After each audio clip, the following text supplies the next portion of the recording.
Good evening, everyone. I'd like to call to order the Whatcom County Council meeting for November 21st, 2017. Could you please call the roll? Barbara Brenner. Here. Rudd Brown. Here. Barry Buchanan. Here. Todd Donovan. Here. Ken Mann. Here. Satpal Sidhu. Here. Carl Weimer. Here. Would you please rise and join me in the flag salute? I pledge allegiance to the flag of the United States of America and to the republic for which it stands, one nation, under God, indivisible, with liberty and justice for all. Couple of quick announcements. If you have your cell phone with you tonight, please either turn it off or put it on vibrate. And if you'll be handing out any paperwork during public hearings or open session to any council members, please make sure our staff gets a copy as well. We have 12 sets of minutes to approve this evening. I'm not going to read all 12 titles, so hopefully you've looked it over, and I would entertain a motion to approve these minutes. I'll move to approve them. Second. We have a motion and a second. Discussion, Mr. Brown. Could you remove 4? 4. When you say remove, you mean just separate the vote? Yeah, separate. Yeah. Okay, so we have items 1, 2, 3, and then 5 through 12. Any other discussion? Seeing none, all those in favor of the minutes, say aye. Aye. Opposed? Now we'll do item number 4. That was a surface water work session for September 19th. I'd entertain a motion to approve that. I'll move approval. Second. Got a motion from Ms. Brenner and a second from Mr. Mann on item number 4, discussion. Seeing none, all those in favor say aye. Aye. Opposed? Abstention? 1 abstention.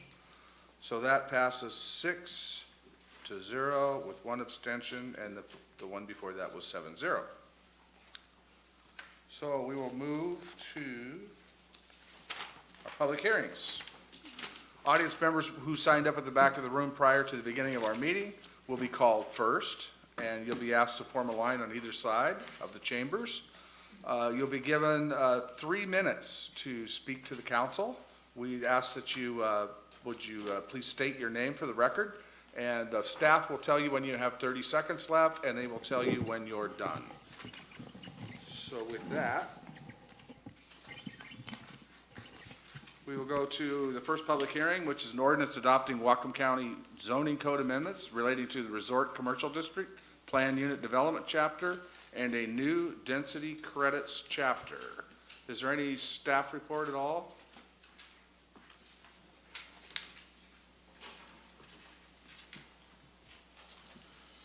Good evening, Council. Mark Personius with the Planning Department. This is these proposed zoning code amendments implement comprehensive plan policy 2BB4 that were adopted in the last 2016 comp plan update. The idea was a request from Birch Bay residents to increase single-family development opportunities in the UGA, and so this amendment would allow property owners to increase the density from 7 dwelling units per acre up to 14 by purchasing that per unit cost, those additional development rights. And so this has been a recommendation of the Planning Commission, recommendation of the TDR committee that worked on this issue as well. So. Okay, thank you. Yep. We will open the public hearing. We have 2 folks signed up, Maureen Wilson and Phil Morgan. Maureen? Yeah, come on down.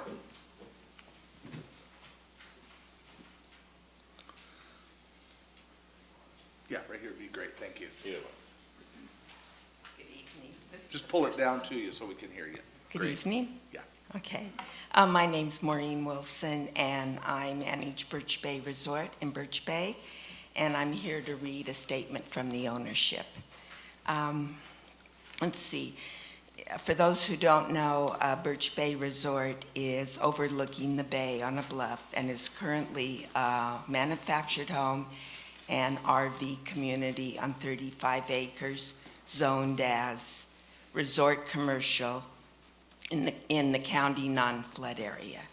The management and ownership strongly support the proposal to increase density from 7 to 14 dwelling units per acre for single-family dwellings and support the $4,000 density credit charge provision AB 2017-347. Over the last decade, we have brought in over 70 new manufactured homes and park models for rent, which we feel makes us the largest provider of affordable housing in the Birch Bay area. There has been a huge demand for entry-level housing, and we have responded by providing newer housing for quality living with yard and privacy provided, providing an alternative to apartment and condominium living. The ownership is in the process of laying out a master plan for the 35 acres on the option to increase density, and the option to increase density will greatly help us to create a viable resort for owning, renting, and vacationing. Vacation renting with all kinds of amenities. This will allow us to continue our mission to provide quality, affordable housing on the resort commercial zoned property, creating a beautiful community for the people to enjoy. Thank you. Thank you. Phil Morgan?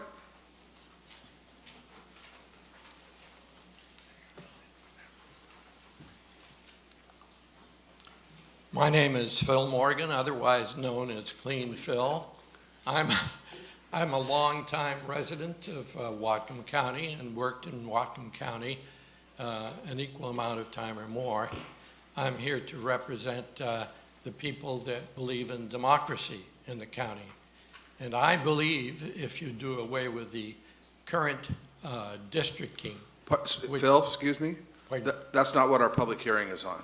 We will, during open session, you can speak on this. This is specifically on ordinance relating to the I resort see. commercial district. My apologies. That's fine. I'll talk about that when can Yeah. you call me again? Yep, when I say open session, you just jump up and get in line. Oh, I'll do it. Okay, thank you. Would you like to speak? I'm in line for the open session, sir. Pardon me? I'm in line for the open session, sir. Oh, you're going to be in line for a while. We have 7 public hearings. They won't. They won't take long, believe me. So anyone else want to speak to the Resort Commercial District Planned Unit Development Chapter? Seeing no one, we'll close the public hearing and turn it back to council. Move to approve? Second. Okay, we have a motion and a second. Discussion, Ms. Brenner. I love the idea. I think density belongs at Birch Bay. I think the number of what somebody has to pay to get it is way too high. And I know that people with more money will have no problem with it, but I think there might be some individual people who want to do this, and this is just adding to another cost that is going to be harder for them to afford. So if you want affordable housing, I guess it'd be nice to have it be affordable for everybody involved, and I'm not going to support it. Any other discussion? Mr. Mann? Well, I'll support it. I think this is a great way to have a voluntary program to incentivize increased development in these areas where we're trying to direct development, where there's infrastructure. And if we wanted to do what Ms. Brenner was suggesting, we'd have to rezone the entire area, which I suppose we could do that, but I think, these voluntary programs are a better first step, and we might even actually discover something about how TDR and PDR programs could work in reality, which I think is a valuable endeavor on its own. So I'm really grateful that we have this program coming forward, and I'm definitely going to support it. Ms. Brenner? Excuse me, I believe Councilmember Mann misunderstood my concern. I like the idea. I think it's a great idea. I like that it's voluntary. I'm not going to support something that costs that much for someone to do, even though we want it done. It doesn't make sense to me. Mr. Sadoo? We had a presentation from Mr. Ralph Black, who is a county resident for a long time and has participated in this. And there is a list of about 12 different people who are on the PDR, TDR committee, and they are mostly from the developers, from the business community. They represent the whole spectrum of people who get involved in this type of business, and they all unanimously recommended that. I don't know public is aware of it or not, it's $4,000 per unit. Like when we say it costs a lot, and it doesn't cost a lot, it doesn't really give you a good picture of what we are talking about. And this is how it was described, that if you have and I'm gonna keep it very simple, you have a single family home or lot and you wanna make 2 lots, you have to put up $4,000 more. And you can get 2 lots out of that. So now, even $1 is too much. If we want to take that argument that it costs too much. But you have to have a balance somewhere. We did question this thing. A lot of discussion about this thing, $4,000, is it too much? Is it too little? In city of Bellingham, it could be high as $15,000. It's relative to the cost of the land and the cost of development and other things. So we did think that it was pretty reasonable way of voluntarily allowing people an option that if they want to do that. So I'm going to support this. Ms. Brenner? I never said $1. I'm just saying this, again, there's way more other costs besides the $4,000 that somebody would have to pay to even get started in developing a lot. So this is another added cost, and I think it's quite a bit for people on the lower end who want to do it, like individuals. And I liked what Ralph Black said. He's a good developer, I think, and he can afford it. So, yeah. Any further discussion on the motion? Seeing none, we will please call the roll. Barbara Brenner, No. Red Brown, Yes.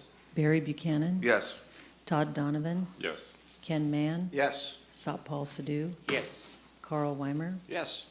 That passes 6-1 with Councilmember Brenner opposed. Our next public hearing is a resolution to sell county tax title property by negotiation. Is there a staff report with this, Steve? No? Okay. I will open the public hearing. We have no one signed up at this point.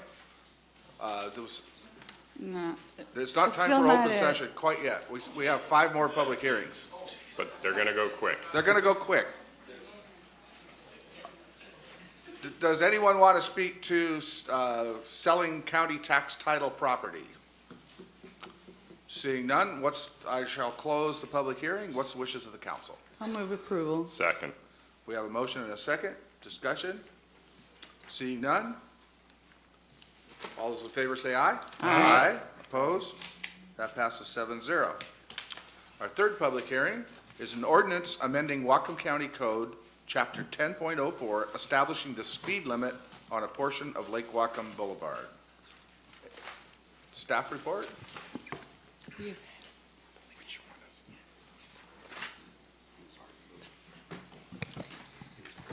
Good evening, Council. Joe Rutan with Public Works. I'll draw your attention to page 632.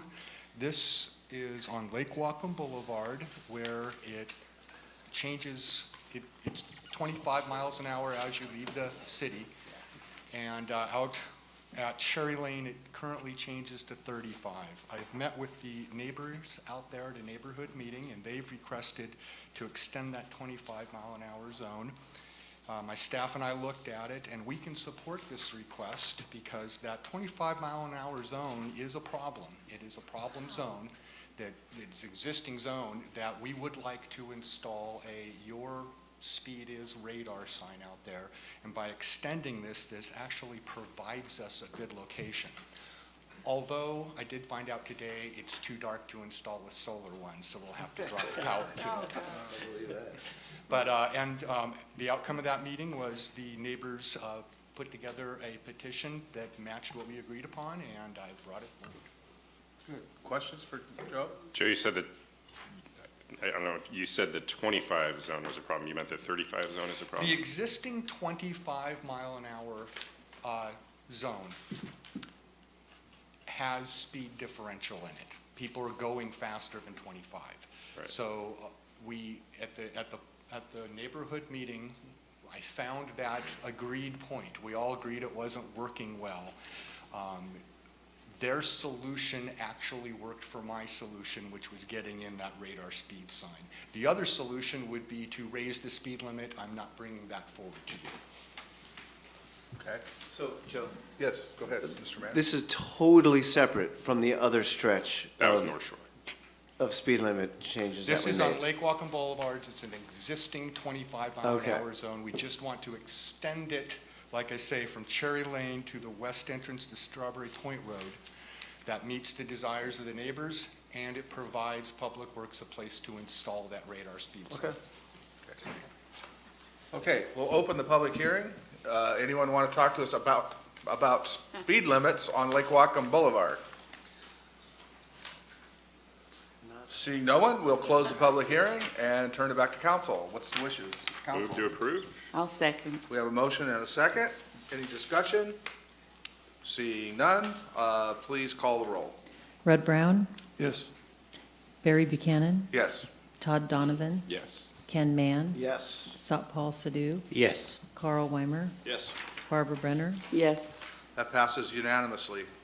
Yes, I Ms. just Brenner. want to say, we've had lots of discussion on this particular item. I didn't want people to think we're just rushing through things. Okay, the next public hearing is an ordinance authorizing the levy of taxes for county and state purposes in Whatcom County, Washington for the year of 2018. Any staff report? No, I don't see any. We will open the public hearing. We have one person signed up, Joy Gilfillan. You're passing? Okay. Anyone else like to speak to us about taxes? Okay. Seeing no one, we will close the public hearing. Council? Yes, Oh, I'll move approval. do we have a second? I second that. We have a second? Yes, Ms. Brennan? And I just want to say, this keeps the taxes at the same level they were. It's not an increase. Any other discussion? Seeing none, please call a roll. Barry Buchanan, Yes. Todd Donovan, Yes. Ken Mann, Yes. Satpal Sidhu, Yes. Carl Weimer, Yes. Barbara Brenner, Yes. Red Brown, Yes. That passes 7-0. Next public hearing is an ordinance limiting the 2018 general fund property tax levy. Do we have a staff report on that? Nope. We will open the public hearing, and we have no one signed up for this. Does anyone want to talk to us about general fund property tax levy for 2018? Seeing no one, we will close the public hearing. And council, what's your wishes? Move approval? A second. We have a motion and a second. Ms. Brenner, Again, this keeps them at the same level. any other discussion? Seeing none, please call the roll. Todd Donovan, Yes. Ken Mann, Yes. Satpal Sidhu, Yes. Carl Weimer, Yes. Barbara Brenner, Yes. Red Brown, Yes. Barry Buchanan, Yes. That passes 7-0. Next public hearing is an ordinance authorizing the levy of taxes for conservation futures purposes for 2018. And I will open the public hearing. We have no one signed up for that either. Anyone like to speak to us about this? Seeing no one, we'll close the public hearing. Council? Move to approve? Okay, he'll second. Okay, we have a Same motion and a level. second. It should say that. It would be helpful. Same level. Okay, thank you. Any other discussion? Please call the roll. Ken Mann, Yes. Satpal Sidhu, Yes. Carl Weimer, Yes. Barbara Brenner, Yes. Red Brown, Yes. Barry Buchanan, Yes. Todd Donovan, Yes. That passes 7-0. Our last public hearing is an ordinance authorizing the levy of 2018 property taxes for county road purposes. Staff report? No. We'll open the public hearing. No one has signed up for that. Do we have anyone that would like to speak to us about property taxes? Okay, seeing no one, we'll close the public hearing, And council, what's your wishes? Move to approve. Second. We have a motion and a second. Discussion? Same level. Okay. Any other discussion? Seeing none, please call the roll. Satpal Sidhu, Yes. Carl Weimer, Yes. Barbara Brenner, Yes. Fred Brown, Yes. Barry Buchanan. Yes. Todd Donovan. Yes. Ken Mann. Yes. Okay, that concludes our public hearings. Now we will move into the open session. During the open session, members of the public will have up to 3 minutes to address the council on any issue that's relevant to county business. Before beginning your comments, please state your name and topic of interest. If your last name is complicated, please give us a spelling. And make sure to speak directly into the mic so we can hear you. And we will open the public session. Go ahead, Phil, you were first. You can speak at either. Here I am again. Can you? Yeah. Yes. My name is Phil Morgan, Clean Phil otherwise known. Been a I've been a resident of the county for many years and worked here also. I believe, and I represent myself and others that believe in democracy, and I believe that if you're going to pass an ordinance such as changing the districts, it should be done by a vote of the citizens, not by the council. I don't think that's democracy. I believe you should put it on the ballot for the people to vote. And I would appreciate you doing that. Thank you very much. That's what this resolution This would, does. Pardon? That's what this resolution would do, is put it on the ballot. Okay, good.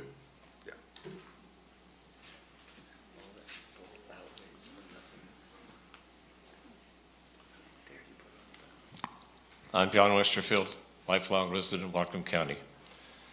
The proposal to return to electing all county council members by countywide vote is a blatant attempt to disenfranchise a huge segment of the voting public in this county, not by taking their votes away altogether, but by rendering them worthless. Slipping it in at the last moment, as you have done, as some of you have done, is proof of what I'm saying. Further, it is obvious you want to get this done before Tyler Bird takes his seat on the council, which would weaken your majority. This is shabby politics at its worst, designed only to ensure that the liberal voters in Bellingham can wrest control of the county completely away from the rest of the people in the county and turn it to your own personal agendas. Shame on you. Shame on you. I would please ask to keep your enthusiasm down, as we have speakers from all sides of issues, and we don't allow outbursts in the chambers. That's okay. You didn't know. Yes.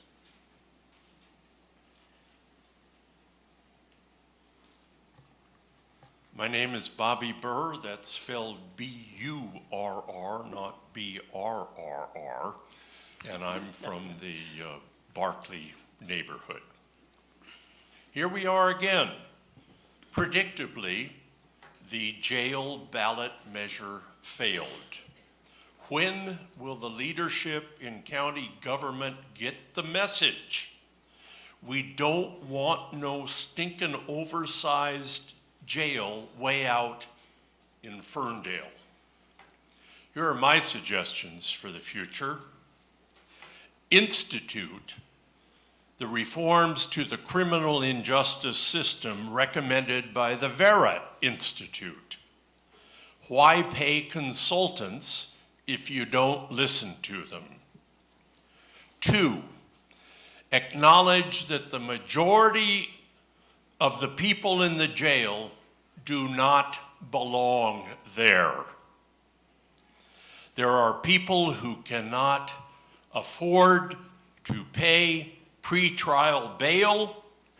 They are the substance addicted, and they are the mentally ill. And there are cost-effective and more humane alternative solutions to each of these populations. 3, sell the Ferndale property. Only by selling it will the debate as to whether the county vastly overpaid for it be resolved. It is too far away from the courthouse and support services. Find a location much closer.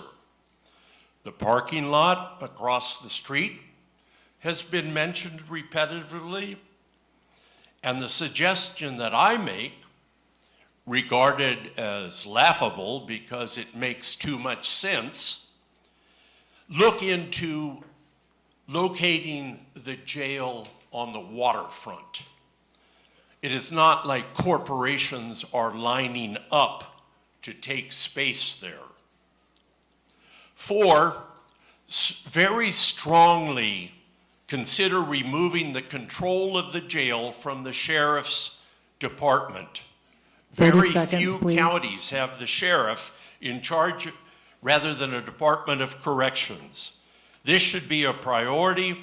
It will result in more humane treatment of prisoners. Finally, fix the current jail immediately, even if it requires some relocation of prisoners. Everyone admits that it is dangerous, potentially disastrous, and a lawsuit waiting to happen. Do something.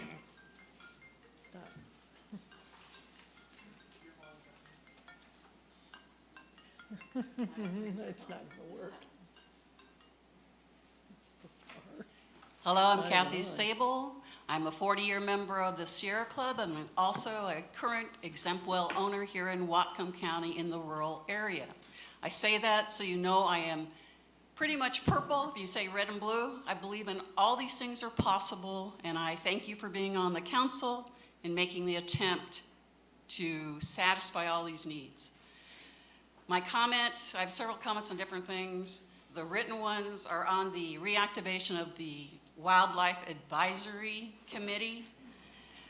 I am questioning the reactivation because I thought when I read the requirements of that committee, it was to have given you the cost-benefit analysis and graded recommendations as part of their original contract, their original charter. So now you're reactivating it, and there's many things in the ordinance that to me are still confusing. I'll go over a few because I know we don't have much time today. I'm not clear on the 0.25 FTE for Planning and Development Services Department as to what classification and skills are required to support this committee. I'm not seeing in section 30 CI that specific timelines for updates are requested, determined. On 2, the technical questions that are being directed from the county to this committee. It's not clear to me as to how we are verifying the qualifications of the committee that they are qualified to give technical advice. In 40, it mentions there's a list of agencies and groups that members should say if they are a part of or not. I'm not clear again which groups you're trying to reach out to be participants in this committee. It lists 7 are technical, 4, there's no requirement other than be a voting registered member here in the county. So I think it'd be great to know what are the requirements. And again, in reading it, I'm not clear on the voting members. It says the council will appoint voting members, but since you have 11 members, wouldn't they all be voting members? Or does this mean not everybody is one? And again, on terms of service, it mentions a 4-year term, but you're reactivating. So is the term of service, are you reactivating these same members? Do they end in a year? Are you reactivating a brand new group? As the goal, I thought in reading this, is to integrate within current processes of the county and procedures. I'm not clear why you're reactivating when you do have the ability to integrate into existing processes. And I also think it should not be meeting as needed if you're going to activate this. It's hard enough as a member of the public to follow committees. And if I don't know when they're meeting, it's all random, kind of hard. 30 seconds, please. Okay. I will write written comments on other things such as the CAO, also on your climate change committee of similar issues. And on the 2.02, it talks about words with if appropriate, if applicable on some of these changes for ordinances when they're brought up. So again, just need clarification. And I would agree with people asking about this late addition of the agenda item. Time. Why now? Thank you.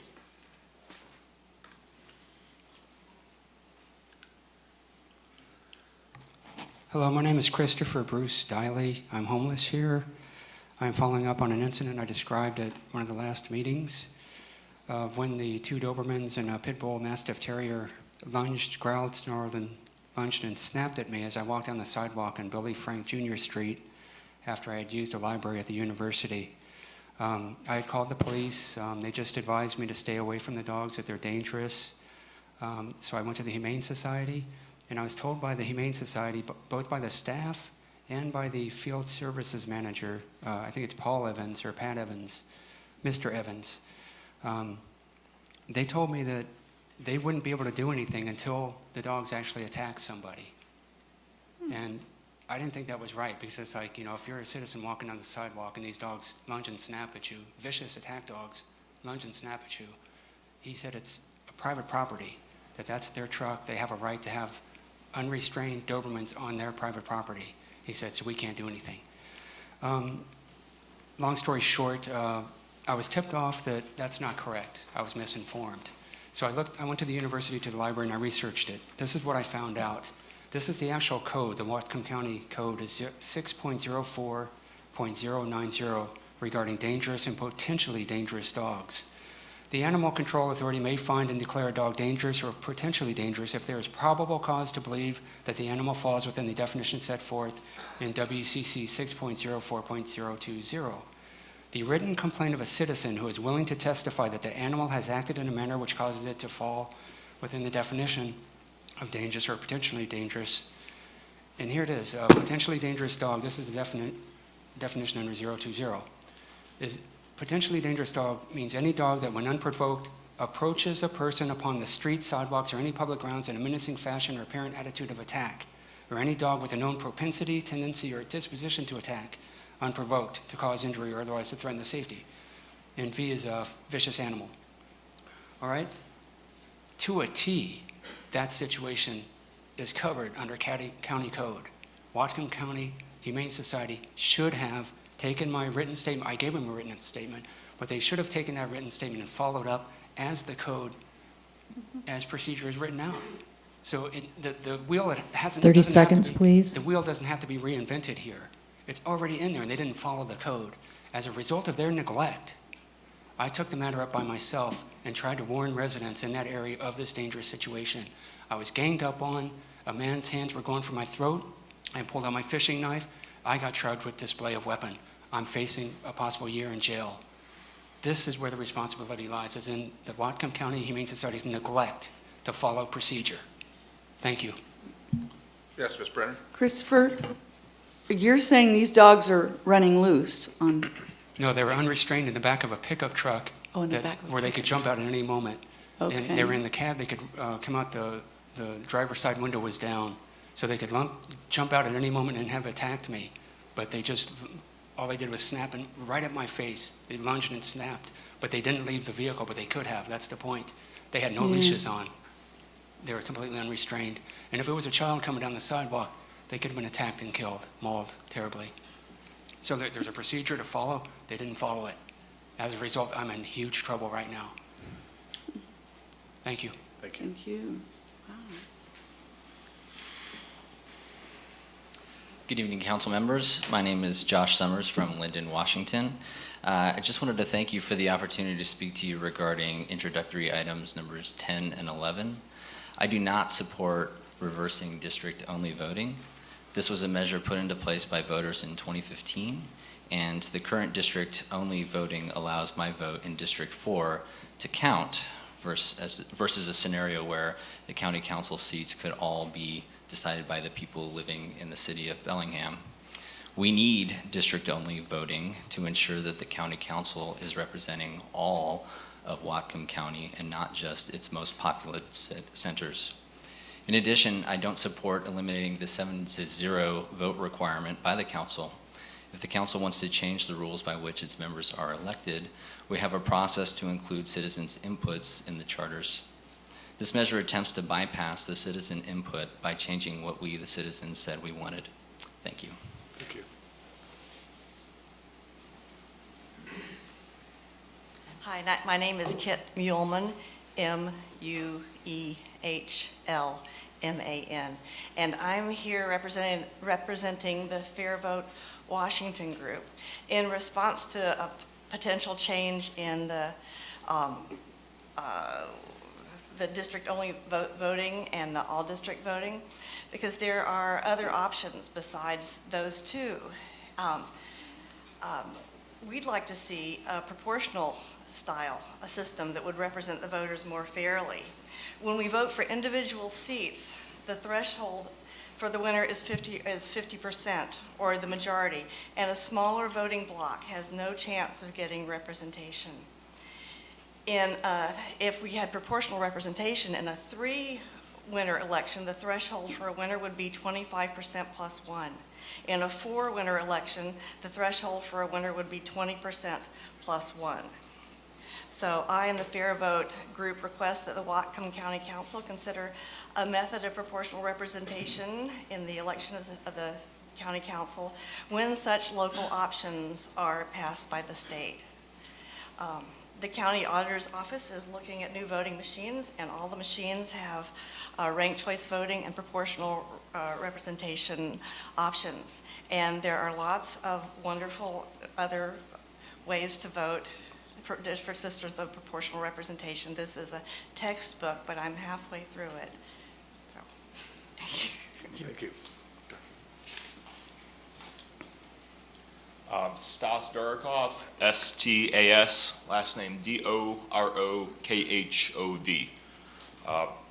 Members of the County Council, thank you for taking the time to let me speak to you today. I am a resident of Bellingham, live in the York neighborhood, and today I come to speak in opposition of the proposed amendment to reverse the voter-approved district voting system for county council elections. Any effective organization, government included, must consider the opinions of an impact on all the stakeholders when making decisions. The current electoral district systems ensures that this happens. This system guarantees that minority opinions are represented while maintaining the principles of majority rule in the county council. Most other local jurisdictions agree and have implemented district systems. This includes Yakima and the city of Seattle. We live in a diverse county with urban and rural areas. I come from an urban area myself, and people have different socioeconomic backgrounds. This diversity is what makes this a special place to live. We must make certain that all of our citizens are included in our government. A healthy democratic process ensures protections against the absolute rule of the majority, which is what will happen with an at-large only voting system. The voters of Whatcom County supported this historic principle of democracy when voting to implement the district system back in 2015. For a lame duck legislative body to overrule this democratic will of the people is counter to the values of democracy. The council will be showing gross disregard for all who took the time to participate in the previous election to vote for the district-only system. And this will, I think, discourage future voters from participation. They may start cynically viewing their votes as just advisory votes, non-binding votes. I strongly urge the indefinite tabling of this proposed amendment, or at least until the new council is seated. Thank you. Thank you.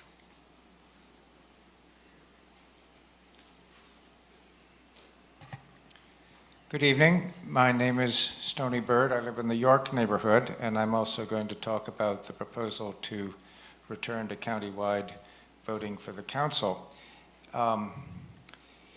There's a strong conviction on all sides that choosing whether you have districts for voting or voting countywide is unfair. And it is. Both of them are unfair because they're winner-take-all systems.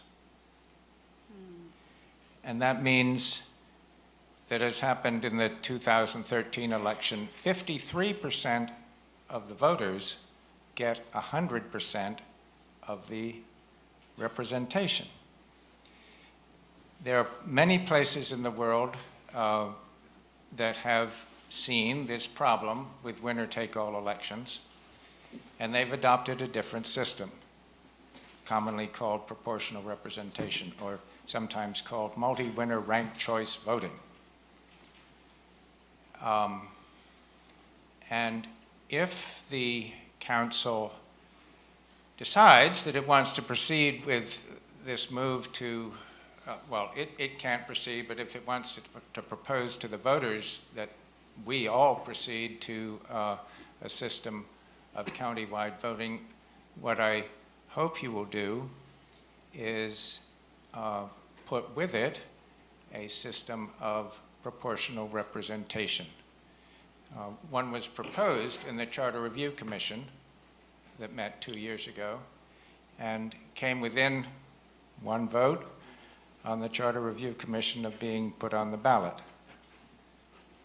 But that would, if there were proportional representation in county-wide votes, every significant political perspective would have representation, whether it was a geographical perspective or a perspective on land use, or a racial perspective, or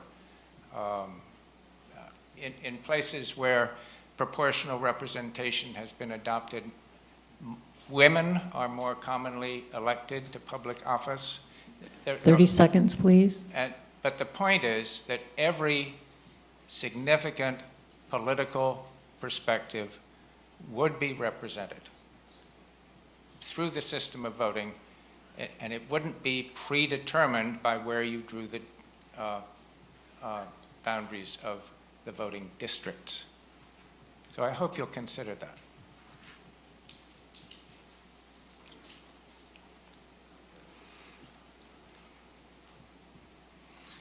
Hello, I'm Jacob Lamont. I'm an individual that lives here out in Birch Bay. There was a lot of people. I am also representing the Natural Rights Coalition and the Libertarian Party of Washington. This is my region in the Libertarian Party. I have right now, I was convinced to come up here and speak. I was reluctant to do this. I wasn't planning on it, so I'm a little bit not prepared, but I have right now, I just got my 135th text message convincing me to come up here and speak to you guys. Nobody wants this, at least the people that have been talking to me.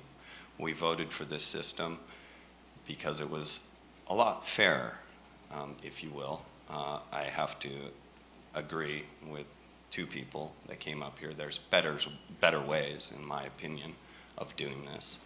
But right now, with what we have in front of ourselves, there are a lot of disappointed people. You guys are even reviewing this.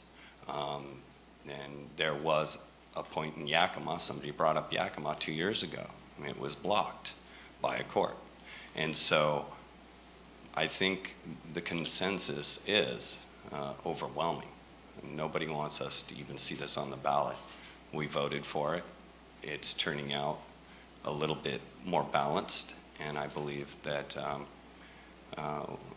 we'd all like to see us not even see this on the ballot. So, like I said, I'm ill prepared right now, and I apologize, but a lot of people texted me right now and found out I'm here, so that's all I have. Thanks.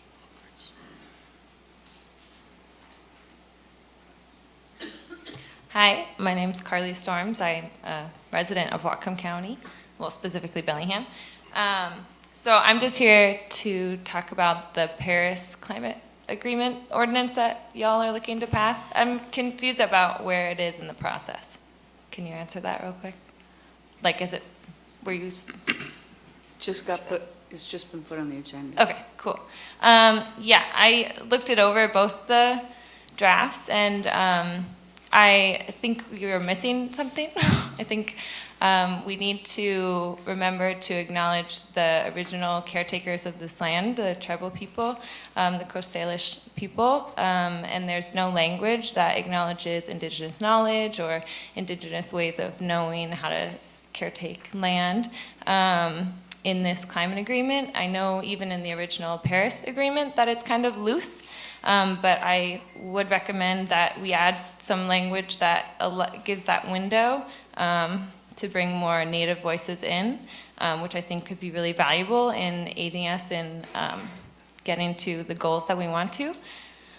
So in the Paris Agreement, one thing we could add is, quote, acknowledging that climate change is a common concern of humankind, parties should, when taking action to address climate change, respect, promote, and consider their respective obligations on human rights, the right to health, the rights of indigenous peoples, local communities, migrants, children, persons with disabilities, and people in vulnerable situations, and the right to development, as well as gender equality, empowerment of women, and intergenerational equity.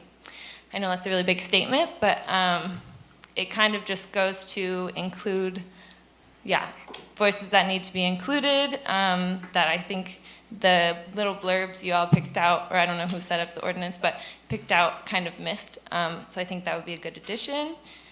And I'll shorten this one, but in Article 7, number 5 of the original Paris Agreement, it says, parties acknowledge that adaptation action should follow a gender-responsive, participatory, and fully transparent approach, taking into consideration, and I'm just going to skip over some things, and guided by the best available science and, as appropriate, traditional knowledge of indigenous peoples, and local knowledge 30 systems, seconds, please. with a view to integrating adaptation into relevant socioeconomic and environmental policies and actions where appropriate. So I think basically this ordinance just needs more language explicitly acknowledging indigenous ways of knowing and acknowledging that they need to be leading, as they tribes are leading the protection of Cherry Point, and so we need to make sure we acknowledge that, like the city of Bellingham did by establishing Coast Salish Day. So yeah, that's it. Thanks.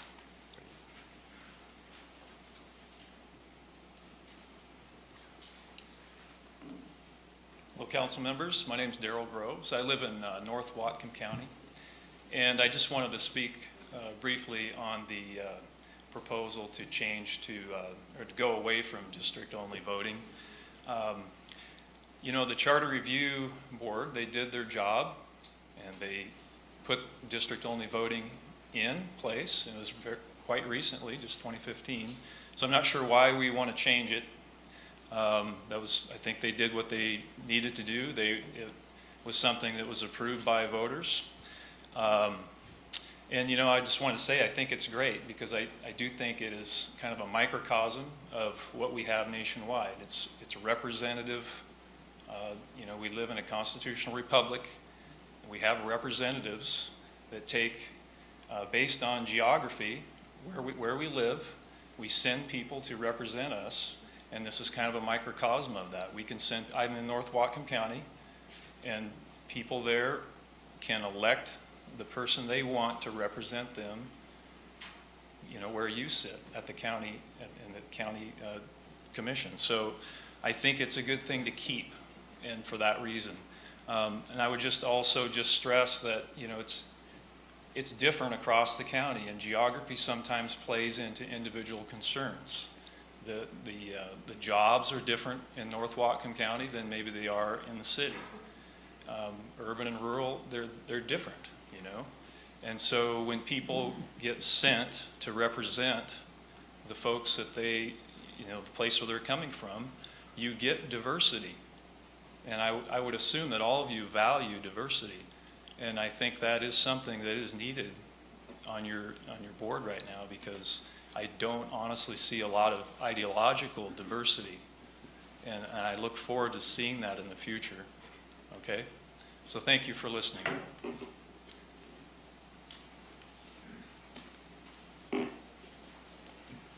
Good evening, Council. I'm Chet Dow. I'm a resident of the rural part of the county to the east direction, Foothills District under the current system. I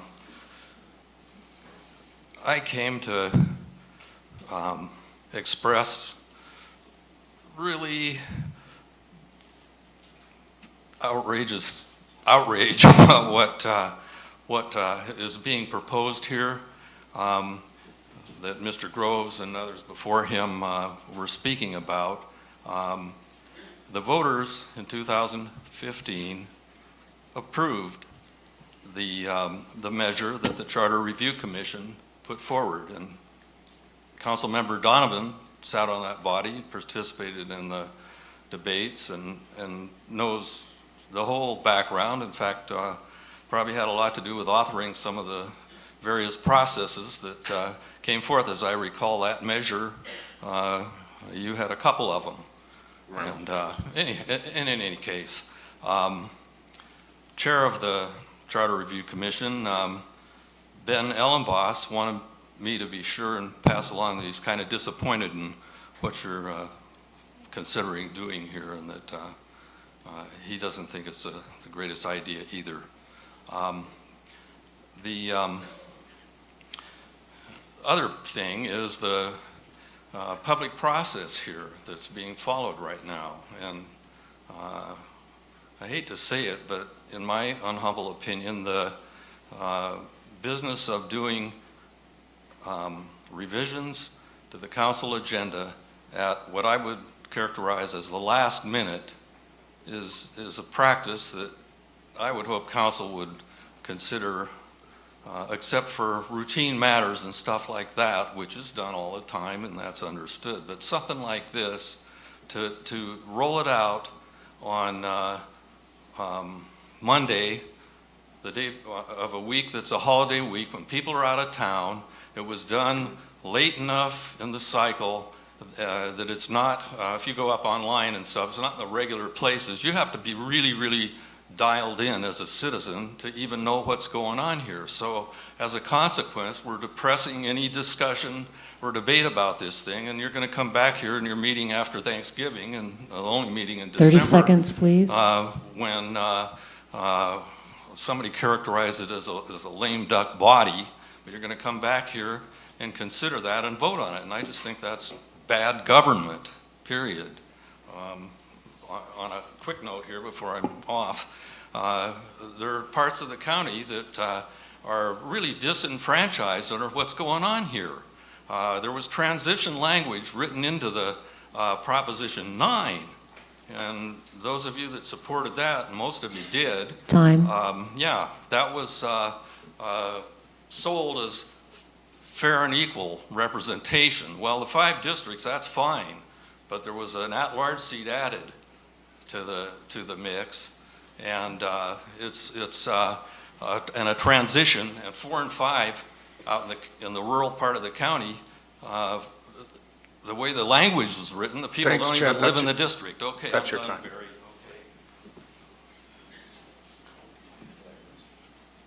Good evening. I'm Pam Brady, a resident of Bellingham, and I work at BP Cherry Point Refinery.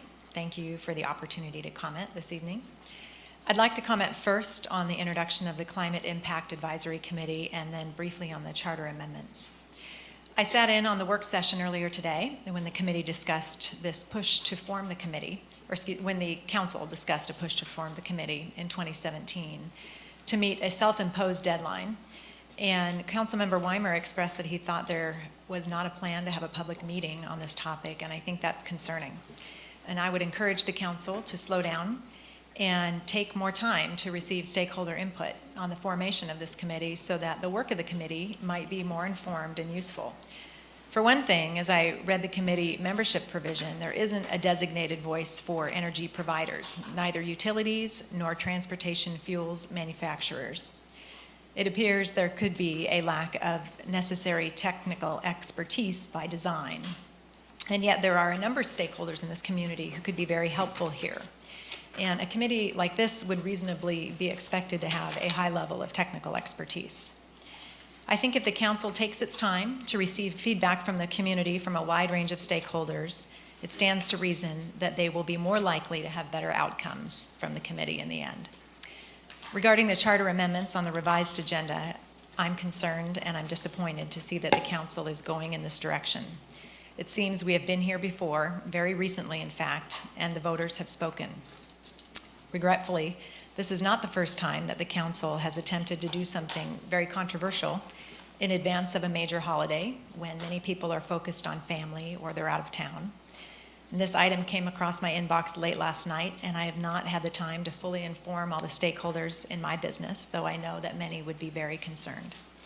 I think this action is contrary to our values of open and transparent government, and I urge the council to reject the charter amendments this evening. Thank you.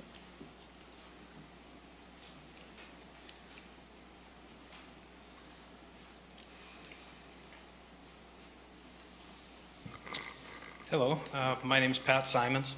I'm an East County resident. I've lived in Whatcom County for 16 years. Thank you for allowing me to come up and say a few words today. I appreciate it. It's a good part about America. A friend of mine brought to my attention today that a topic of countywide importance would be on the council agenda tonight, although in a limited way, and it was so urgent that it couldn't follow the normal process. So it had to be a little less transparent than usual, had to occur in a holiday week, without reasonable notice, and in terms of importance, it has the potential, as extended to affect future elections. So that got my attention, so with some effort, I was able to get a hold of Mr. Brown's proposed, because it says ordinance number on there, but proposed ballot measure. I read it, and I had three thoughts. So first, that while the election of Tyler Bird won't likely change the net result of this endeavor, I regret he's not here to represent my interests. He's my representative.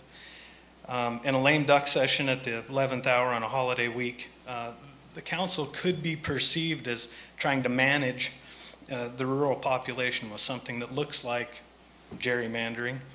He wouldn't sit silently for that, and I guess I'm asking you guys not to sit silently for it either. Second, rural stakeholders have important insights. Frequent landowners, business owners, good stewards. I kind of asked myself, why do we need to mess with this such a short time after it was just voted on by the public? And why are we doing it like this? And I can only assume that the driving factor is that some folks don't like what they're seeing in some of the results of the recent county elections. And so we need to hurry up, and we need to make all efforts to manage future outcomes. So with lopsided voting on so many topics, of controversy and importance, do we need to stack the deck any further here? Are you looking for more balance? Third, people don't like being managed. The people don't like the rules of the games changing all the time. People have recently spoken on this topic. The ballot measure that speaks directly to this question was passed. Not overwhelmingly, but it passed by the people that voted, 53.06%.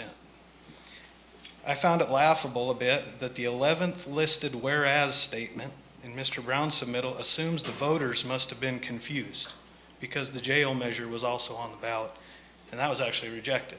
30 seconds, please. Rural issues and urban issues and striking the right balance need not be tilted further.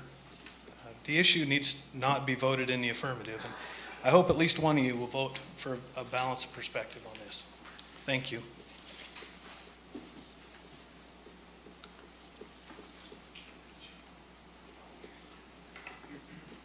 Chris Halterman, Whatcom County. Thank you for an opportunity to address the council. I first off want to say dittos to what Pam Brady said with regards to having an environmental committee. It needs to be balanced. Everything always needs to be balanced, and all voices need to be heard. I want to speak to three issues, hopefully as quickly as I can in 3 minutes. Appointing for the at-large to replace Todd Donovan's old seat. It is my proposal to you or suggestion that you consider Mary Kay Robinson to take that seat because she ran for the office, she got a lot of votes, and the council needs balance. Please unify us, don't divide us. Another introduction item that you have on here is a special taxing district for the Lake Whatcom watershed. And I ask that before you even consider to do that, you should form a small temporary committee to confer with E.J. Leday. He is a chemical and biological scientist. He has worked for large petrochemical companies, making certain that the water that came into those facilities left cleaner than when it came there. So he has a lot of good, solid, professional experience in this matter. He has been conferring with a system called Clean Flow System. They have assured him they will give him an estimate on what it would cost in order to move the cooler water from Basin 3 over into 2 and 3, which he believes, with his scientific background, that will actually fix the low dissolved oxygen in Lake Whatcom. So you could find out the cost. You don't have to set up a special taxing district to do it at this time until you know exactly what you wish to tax people for. As was said in 2013 by former county councilperson Sam Crawford, he asked the Department of Ecology to do this, and Steve Hood said that it sounded probable, but they would have to do some modeling, and to my knowledge, that modeling was never done. Why? And lastly, the introduction to place on the 2018 ballot another amendment to reverse the will of the people from 2015. This council has 5 new districts, 2 of which have not been given the opportunity to vote for the representatives. This has come in as a last-minute change to tonight's agenda. Why? It's Thanksgiving week. This appeared out of nowhere, but still requires a unanimous vote to approve. Yet what? You are determined to change the charter against the will of the vote of the people? Why? It's Thanksgiving week. Your action will only further divide us. An example that I had on Facebook today from somebody by the name of Josh. Hey, yeah, that's what I thought. Please. I'm heavily in support of this. Then screw the rural, anywhere you backwoods conservatives need to learn your time is over. There's a new wave coming and your way of life is over. Get used to it. Lastly, you appear to the common person to be bent on dividing this county, like the city mouse versus the county mouse. You may have the authority to do so. That doesn't make it right to do it. Please unify us, don't divide us.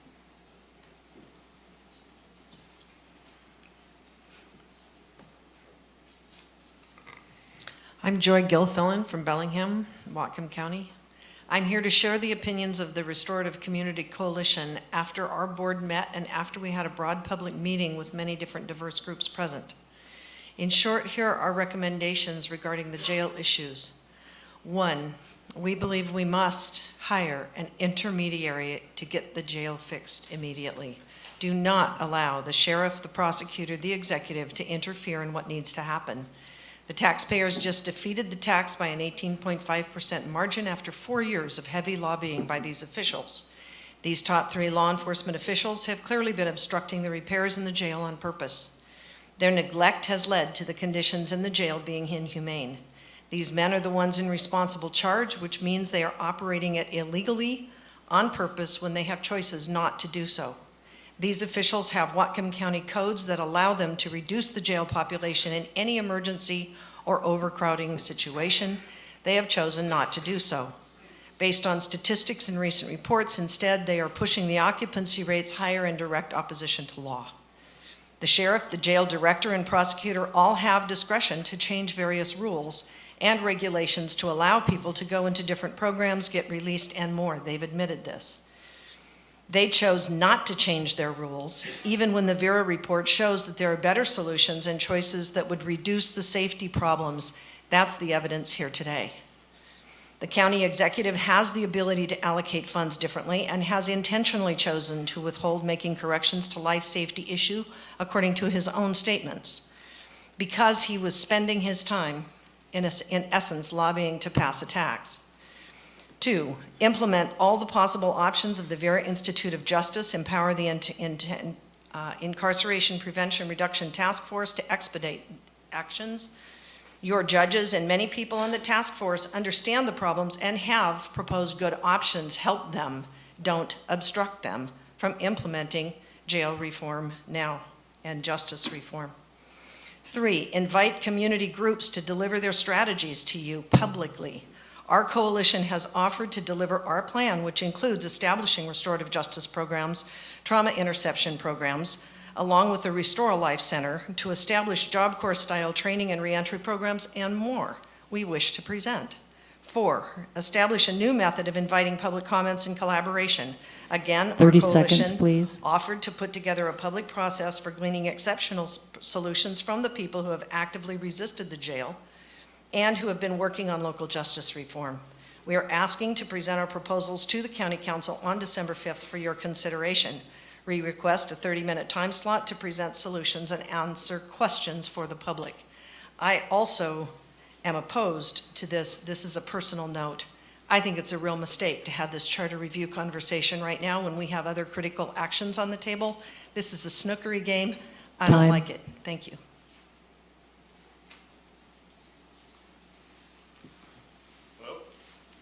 Hello, my name is Derek Gramben. I'm a Fairhaven resident. Like many people here today, I have to apologize. I don't know a huge amount about this ordinance to change the voting districts. Unfortunately, though, I have a 6-week-old, and she was up till 1 a.m. last night, and so I got to do a lot of reading. So I did get a chance to read it.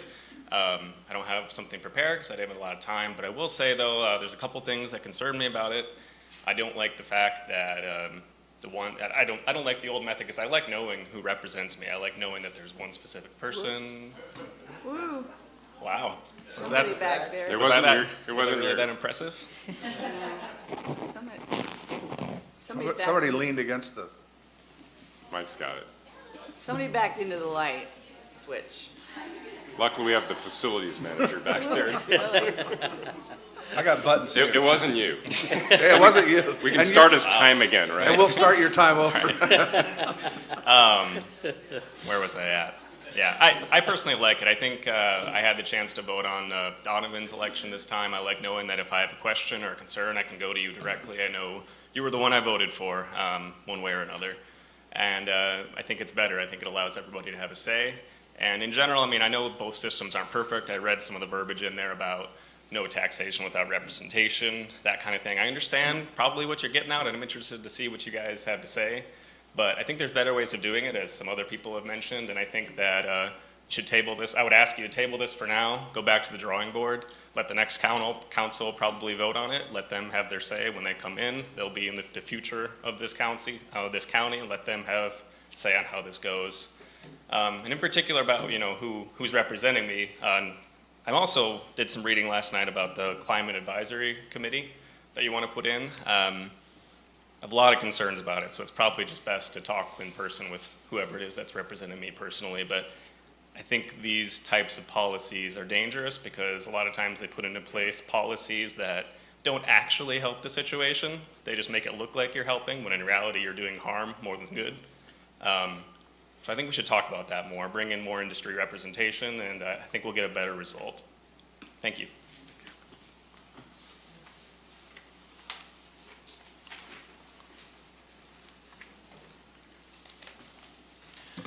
Good evening, members of the council, members of the community. My name is Chris Colin from Blaine, Washington. I'm here tonight. I want to talk about the proposed ballot measure to go back to countywide voting. So there's an article that appeared in Northwest Citizen yesterday. It was written by Ralph Schwartz, in which Councilmember Brown said he didn't want to hear any of the public complaints around lack of transparency in the process. And to that, I would say, in order to not get complaints about lack of transparency, follow a process by which we don't put these things in 0 hour right before a holiday weekend. These are big issues that are important to voters, and they need to be represented appropriately. I'm mad. I'm sorry. This is one thing that really frustrated me tonight when I saw this come up. I feel that there's a big move here, and there's a sense of hubris that I get from many members of this council, where they feel that the public is misinformed, misdirected, misguided, and they're not giving credit to the education and the experiences and the knowledge of the members of this community. And maybe it's more insidious than that. It almost seems like we want to quiet the voice of a percentage of this population that's not being adequately represented. In the language of the proposed ballot measure, Mr. Brown states the representatives elected by the district only voting represents only 20% of the voters, but they can vote to impact 100% of the county, neglecting the needs of 80% of our county. Well, in the reality, it should be noted that one council member represents one vote for that area. And if I were in that 20% of the area that should be represented, I'd want my voice heard. And I'm concerned that based on this presentation, this proposal, that rural residents, some of the active members of the community, the agriculture community, the business community, many long-term families are not getting their voices heard. Somebody talked about demographics, which plays an important role here. You look in the Bellingham region, we have a large population at Western Washington University, and while their votes matter, they don't continue to live in this community after they leave school. And so those decisions that they're making affect long-term families, long-term farms, and it has a big impact on the community for years to come. It's interesting, Councilwoman Brenner, I think back in 2015, you were in support of countywide voting, and now you're in a position today where you're oftentimes the sole voice in representing rural issues. And so I would think in the position that we're in today, we'd want to get back to a place where the 20%, those of us that are in rural areas, still need representation, still need our voices heard. 30 seconds, please. We still want to be an active part of this community. Heard a lot of talk tonight. Many people mentioned diversity, diversity of thought, diversity of ideas, and having that balanced representation across our community. And that's so important to actually make progress. I've said this before in different decisions, and although individual discussions I've had with some of you council members, the words have been different than the actions I've seen. So I'd act to take the right action, look for larger representation, listen to the voice of your constituents, and let's make some progress together. Thank you. Yes, Ms. Brenner. I just want to make a clarification. I did support countywide voting. I was asked to support this when it first got brought up. I said I'm not doing it, and I thought that the way the Charter Review Commission had done it, you had to have unanimous support. I said from the beginning I'm not supporting it. So that's all I can tell you.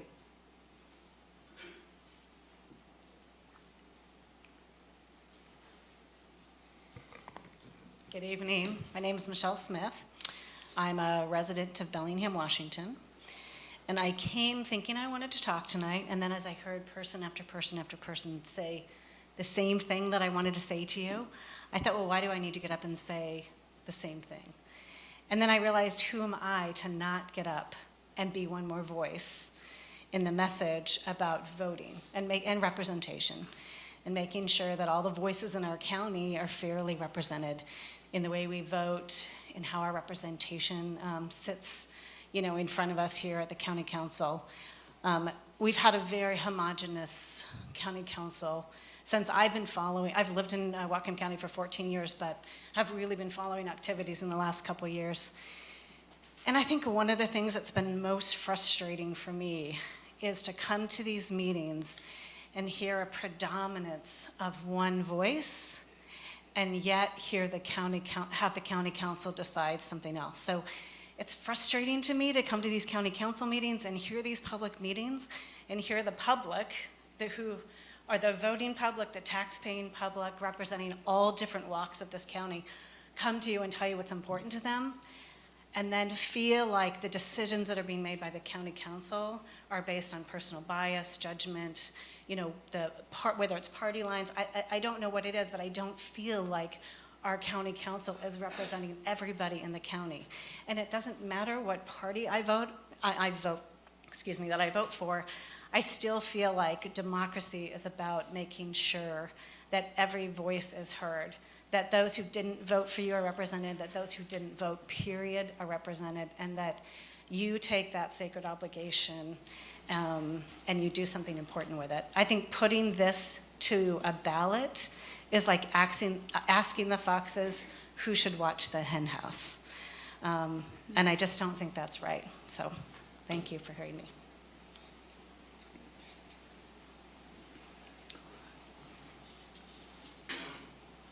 Amy Glasser, Bellingham, Washington.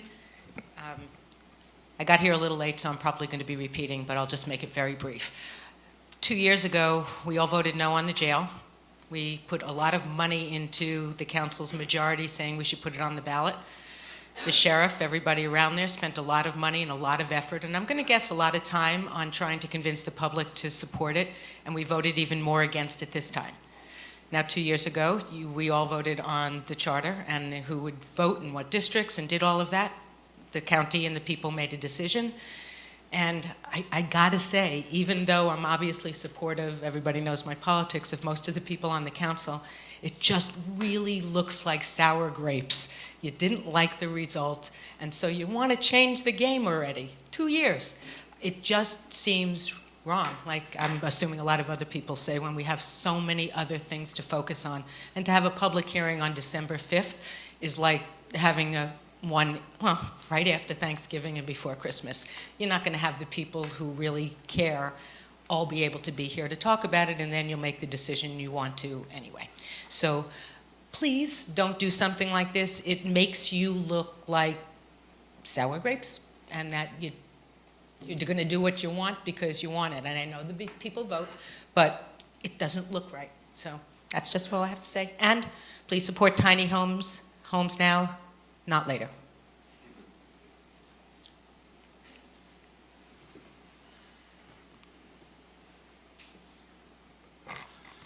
Hello, my name is Carl Lupiano, and I was the chair of the Dove Whatcom Committee back in 2015 when we campaigned to pass representation by district. And I guess I'm not, because I'm aware of a lot of the issues behind all this, I'm not too surprised that this has come up again.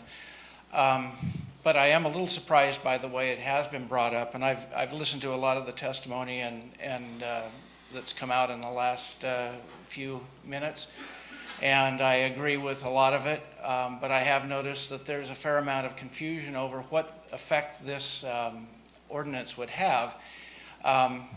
Some people think that the council can unilaterally change the charter, which isn't going to happen. It will go on to the ballot, and far be it from me to suggest that people shouldn't be able to weigh in on it. However, I do think that it's probably best to let these things play out a little more and let people figure out what's actually going to happen when the system has been designed a certain way, rather than just keep churning all the time. The instability in government is one of the most troubling things for citizens. Anyway, I just wanted to come up and say that. I'm just a little surprised by the way this thing has been introduced and a little disappointed. Thank you. Max Perry, Whatcom County, and I'm just like the rest of them. I'd ask you to wait, table this. There's no big rush. It's not an emergency. There's nothing going on, except that some of you will be gone in January and others will be coming on, and somebody will have to take Todd's place for a couple of years on it. So just table it and let it cook for a while and think it over and discuss it, and then have public comment before you bring this to the front. Thank you.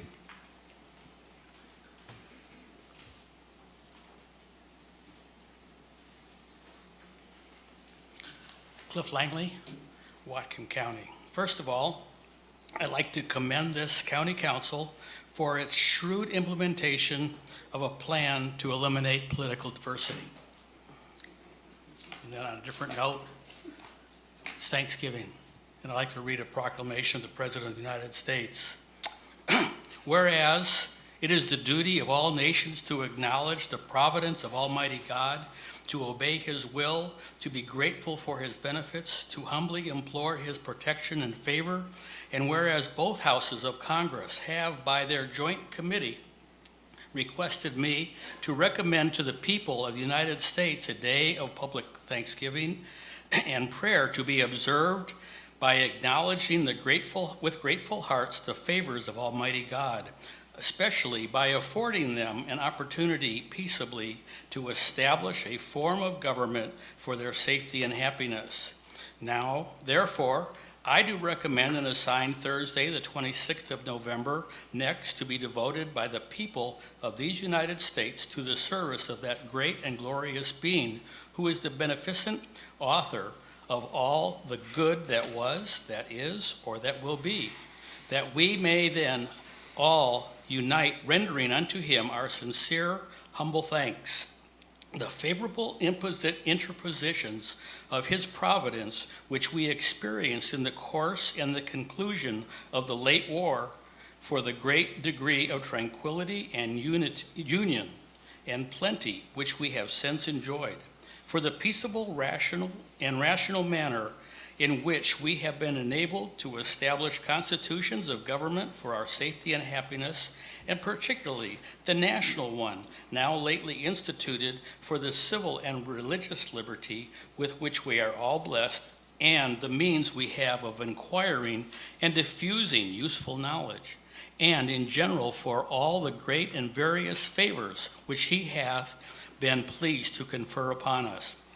And that also, that we may then unite in most humbly offering our prayers and supplications to the great Lord and ruler of nations, and beseech him to pardon our national and other transgressions, to render our national government a blessing to all the people by constantly being a government of wise, just, and constitutional laws, discreetly and faithfully executing and obeyed, to promote the knowledge and practice of the true religion and virtue, and generally to grant unto all mankind such a decree of temporal prosperity as he alone knows to be best, given under my hand at the city of New York, the 3rd day of October, in the year of our Lord, 1789, George Washington.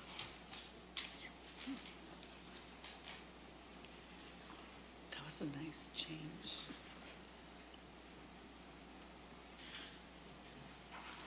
Good evening. My name is Eric Wiesen, last name W-I-E-S-E-N. How many times are we going to have to vote on district-only voting? This is 3rd time now you're trying to bring it up.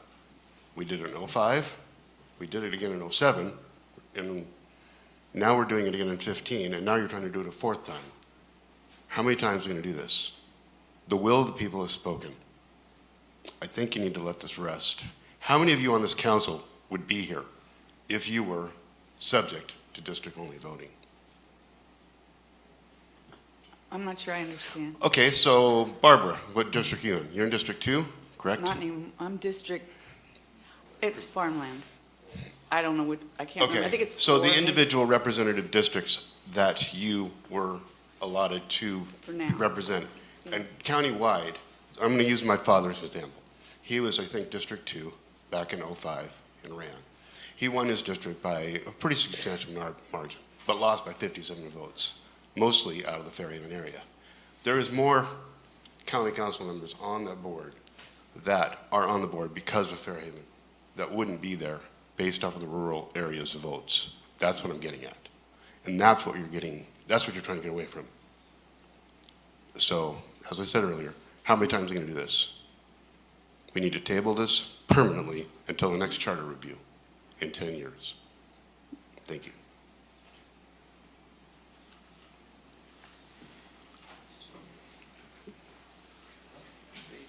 Carol Perry, Whatcom County. What a privilege to follow Mr. Langley as he recited that proclamation. I do pray for you. The scripture says to pray for those in authority, and I like to be positive, and I try when I come to you to pick out the good things. But you know, there's times when we need to be spanked. We need to have discipline. We need to see where we've gone wrong. And there's about 4 items that I'd like to talk to you about that you spoke of in committee today that were less than good, I thought. And you know that I've been here, so I know the truth about the jail and a lot of these things. And I'll try to make it real succinct. Councilman Donovan, as far as the testimony tonight, you were in that process, charter review, for almost a year. And to bring this up again is not right.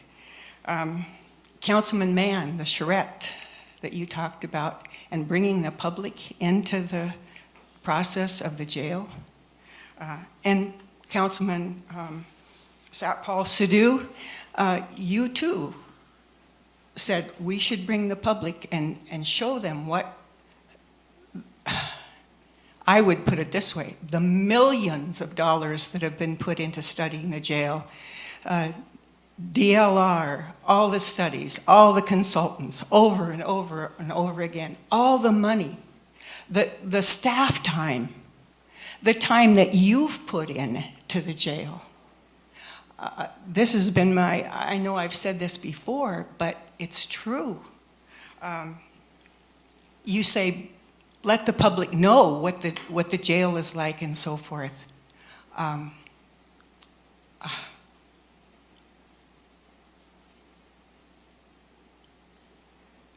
at a loss for words. Some other things. Climate Change Committee. We followed the whole comprehensive plan, and I watched the climate thing come through the PUD, then it went to the management team, then it went to the planning unit, then it went to 30 seconds, please. I think probably the joint board. Do you know where that came from?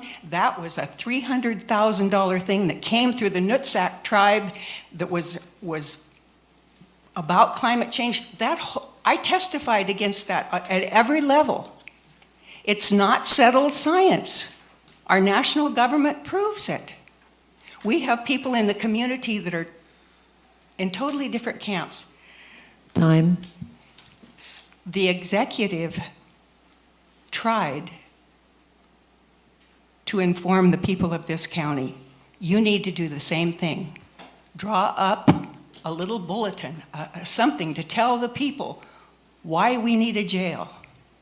It'll only cost about $28,000.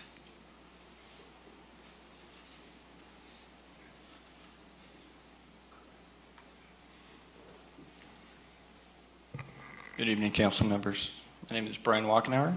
I'm a Bellingham resident. I reside in District 1, so Mr. Brown, you are my newly elected official. Tonight I'd like to discuss several of the charter amendments that you've helped author. The first is Charter Amendment 1. I would like to point out that I think there is some potentially confusing language in the amendment. I'd like to read the second sentence for you. This measure would amend Charter Section 8.23 to require any amendment proposed by the County Council to have a supermajority vote of the council in order to be placed before the voters on the ballot. While the statement is not technically incorrect, it does not give reference to what the current situation is. I think you could greatly enhance the clarity of this statement if you would simply place after the word supermajority this phrase instead of a unanimous vote by the council. The second item I'd like to discuss is Charter Amendment number 2. I was amazed to find that Mr. Brown authored both of these documents, Amendment 1 and Amendment 2. I'd like to point out several inconsistencies between the backup or the references used to state both cases. The first, in Amendment 1, you cited the U.S. Congress, both the House of Representatives, the Senate, and the Washington State Legislature, stating that they require a supermajority vote to pass certain legislation. I found that you did not include the U.S. Congress or the Washington State Legislature in your references to Amendment number 2. I would point out that all of these bodies use district voting to elect their elected officials. The second item is the jail, the potential jail confusion between the Proposition 2015-1 on the ballot in 2015, adjacent to the Proposition 1, which pertained to district-wide elections. I'll point out that the jail measure was rejected by a vote of 51% to 49%, while the Proposition 1, which pertained to district-wide elections, was approved 53% to 47%. So I'm 30 not seconds, clear please. what the confusion was there. Finally, I'll point out that you referenced the will of the people several times in the backup for Amendment number 1. I will again remind you that Proposition 1 related to district-wide elections in 2015 was approved, 53% to 47%. That is the will of the people. Thank you.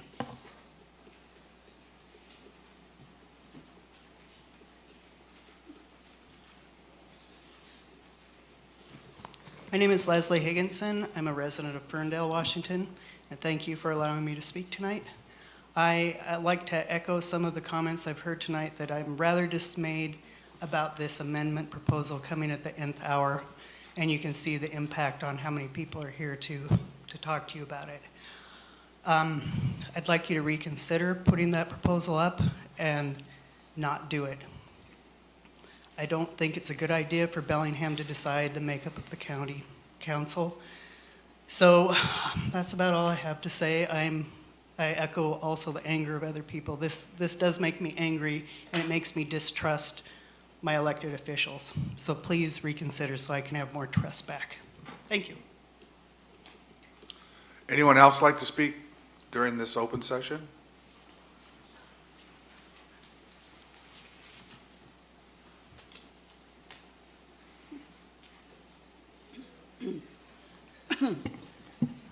I thought, Tyler Bird. So I thought I'd take a note out of your book, Rudd, Mr. Brown. And what I've seen you do over the course of this year is sit up there and hashtag people as they come forward, and they tell you which way that they are supporting a measure.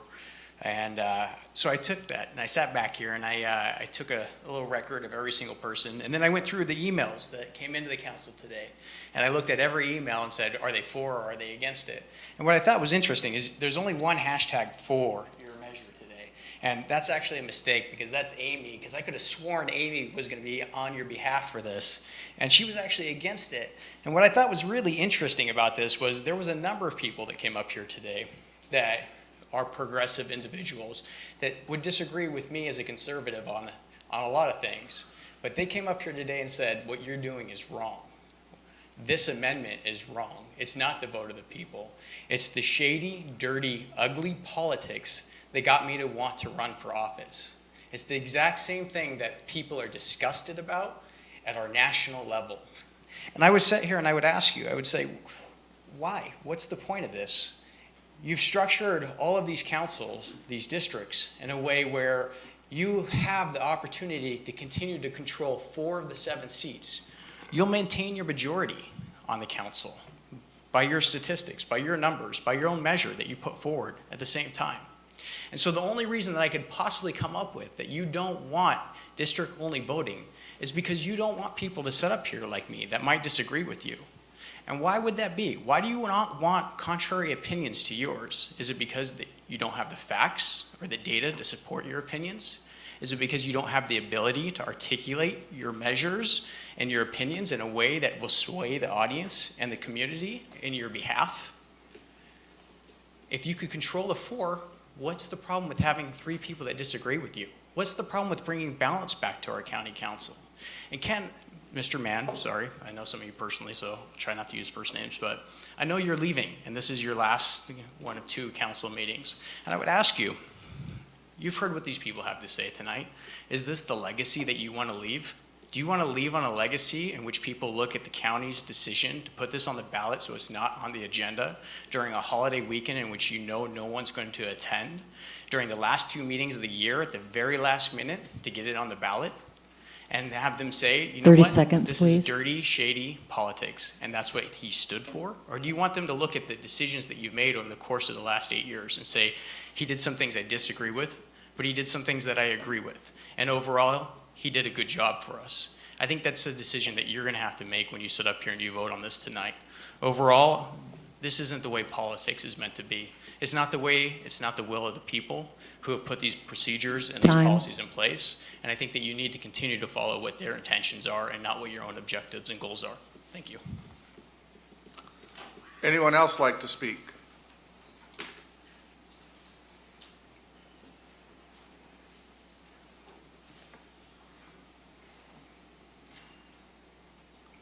Good evening. Judith Akins, Bellingham.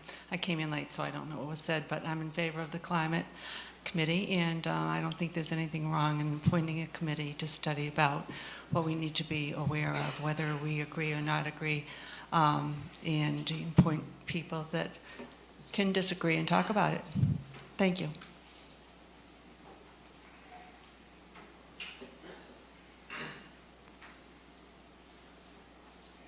Anyone else?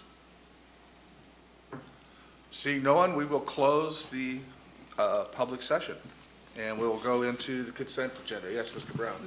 Would you mind if I made a couple of comments in response to some of that? I think it should happen when we discuss it, because if Yeah, you go make ahead. comments, I want to make comments. Okay. Let's discuss it now. Yeah, let's discuss that. Let's discuss it now. So, first of all, I think it's unfortunate that people have been told that we're going to vote on this tonight, because that's not what we're doing. We've followed the procedure. I was partially quoted in the Northwest Citizen. The full quote was, Brown said he wants a public hearing on the proposed ballot measures. I don't want anybody complaining that we weren't completely transparent about this. This is what I said. So to that point, I asked for this to be put on for introduction tonight, so this follows the process, the legal process under the county charter, that we introduce something 2 weeks before we vote on it. Why? So that's the first part. I think the question is, why is this even coming up in the first place? Well, there's a couple of reasons. One is, if you go back to 2005, the then Charter Review Commission put district-only voting on the ballot, and the voters approved it. I think it was 2 years later, Ms. Brenner put it back on the ballot for countywide voting in response to the fact that people now had familiarity with how that was going to affect their rights and representation in the community. The community decided to change its mind, and it went back to countywide voting. So here you've had the community was given an opportunity to vote on district only and said yes. They were given an opportunity to see what it was like, and then they put it back on the ballot and they changed their mind. This time around, the Charter Review Commission put it back on the ballot, but the intention here was not only to put it back onto the ballot, but was initially to prevent anybody being able to change it for 10 years.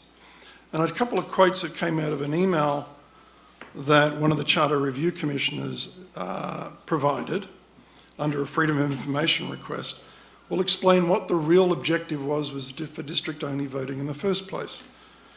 At some point, it is likely that the County Council will cast votes concerning whether or not to issue the needed permits for the shipping terminal. This is why I believe that all other topics pale in comparison to getting Amendment 1 enacted. Now, to be fair, I haven't read the whole thing, but you can find it online if you wish to. The point is, this was not about empowering the people.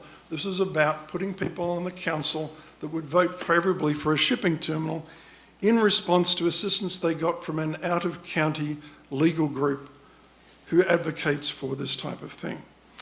Now, this situation that we're in now is very similar to 2005 in that the voters have had an opportunity to see what district-only voting is like. And in the process, they've discovered that a lot of people do not represent them in the way that they thought. Anybody who's elected to any district now is only really accountable to 20% of the voters, even though we vote on 100% of the spending and the revenue raises. Perhaps, and I've laid out several reasons, which I won't go through in detail here, but they're in the document that you saw. But here's one that I think really should bother everybody in this room, even those who are advocating in favour of not putting this back on the ballot.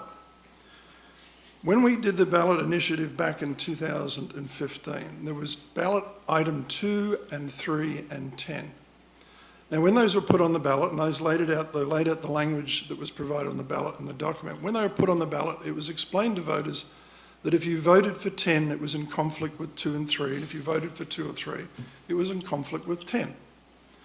So what happened is you ended up with 2 got the most votes, and 2 was incorporated in the county code, and that was the one that said if the voters voted for something by a 2/3 majority, the council couldn't put it back on the ballot without a 7-0 vote. The second one was if the the council could not put anything back on the ballot that affected whether, in effect, would prevent us from putting back on the countywide voting again. That initiative lost to the one that said that instead of 7-0 votes, it should only have a supermajority. And yet, 3 was it was incorporated in the charter, even though it was overridden by a majority of voters in number and percentage. Now, how that happens, I don't know, and that's one of the things that I want an explanation from in putting this process out. How do we put, as voters, how do we vote for something and a majority chooses A over B, but B's the one that gets incorporated because someone else has decided to put in the code? Now, that really should bother everybody in this room.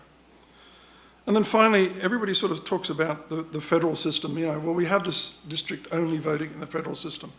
And what we have at the moment is complete and utter gridlock.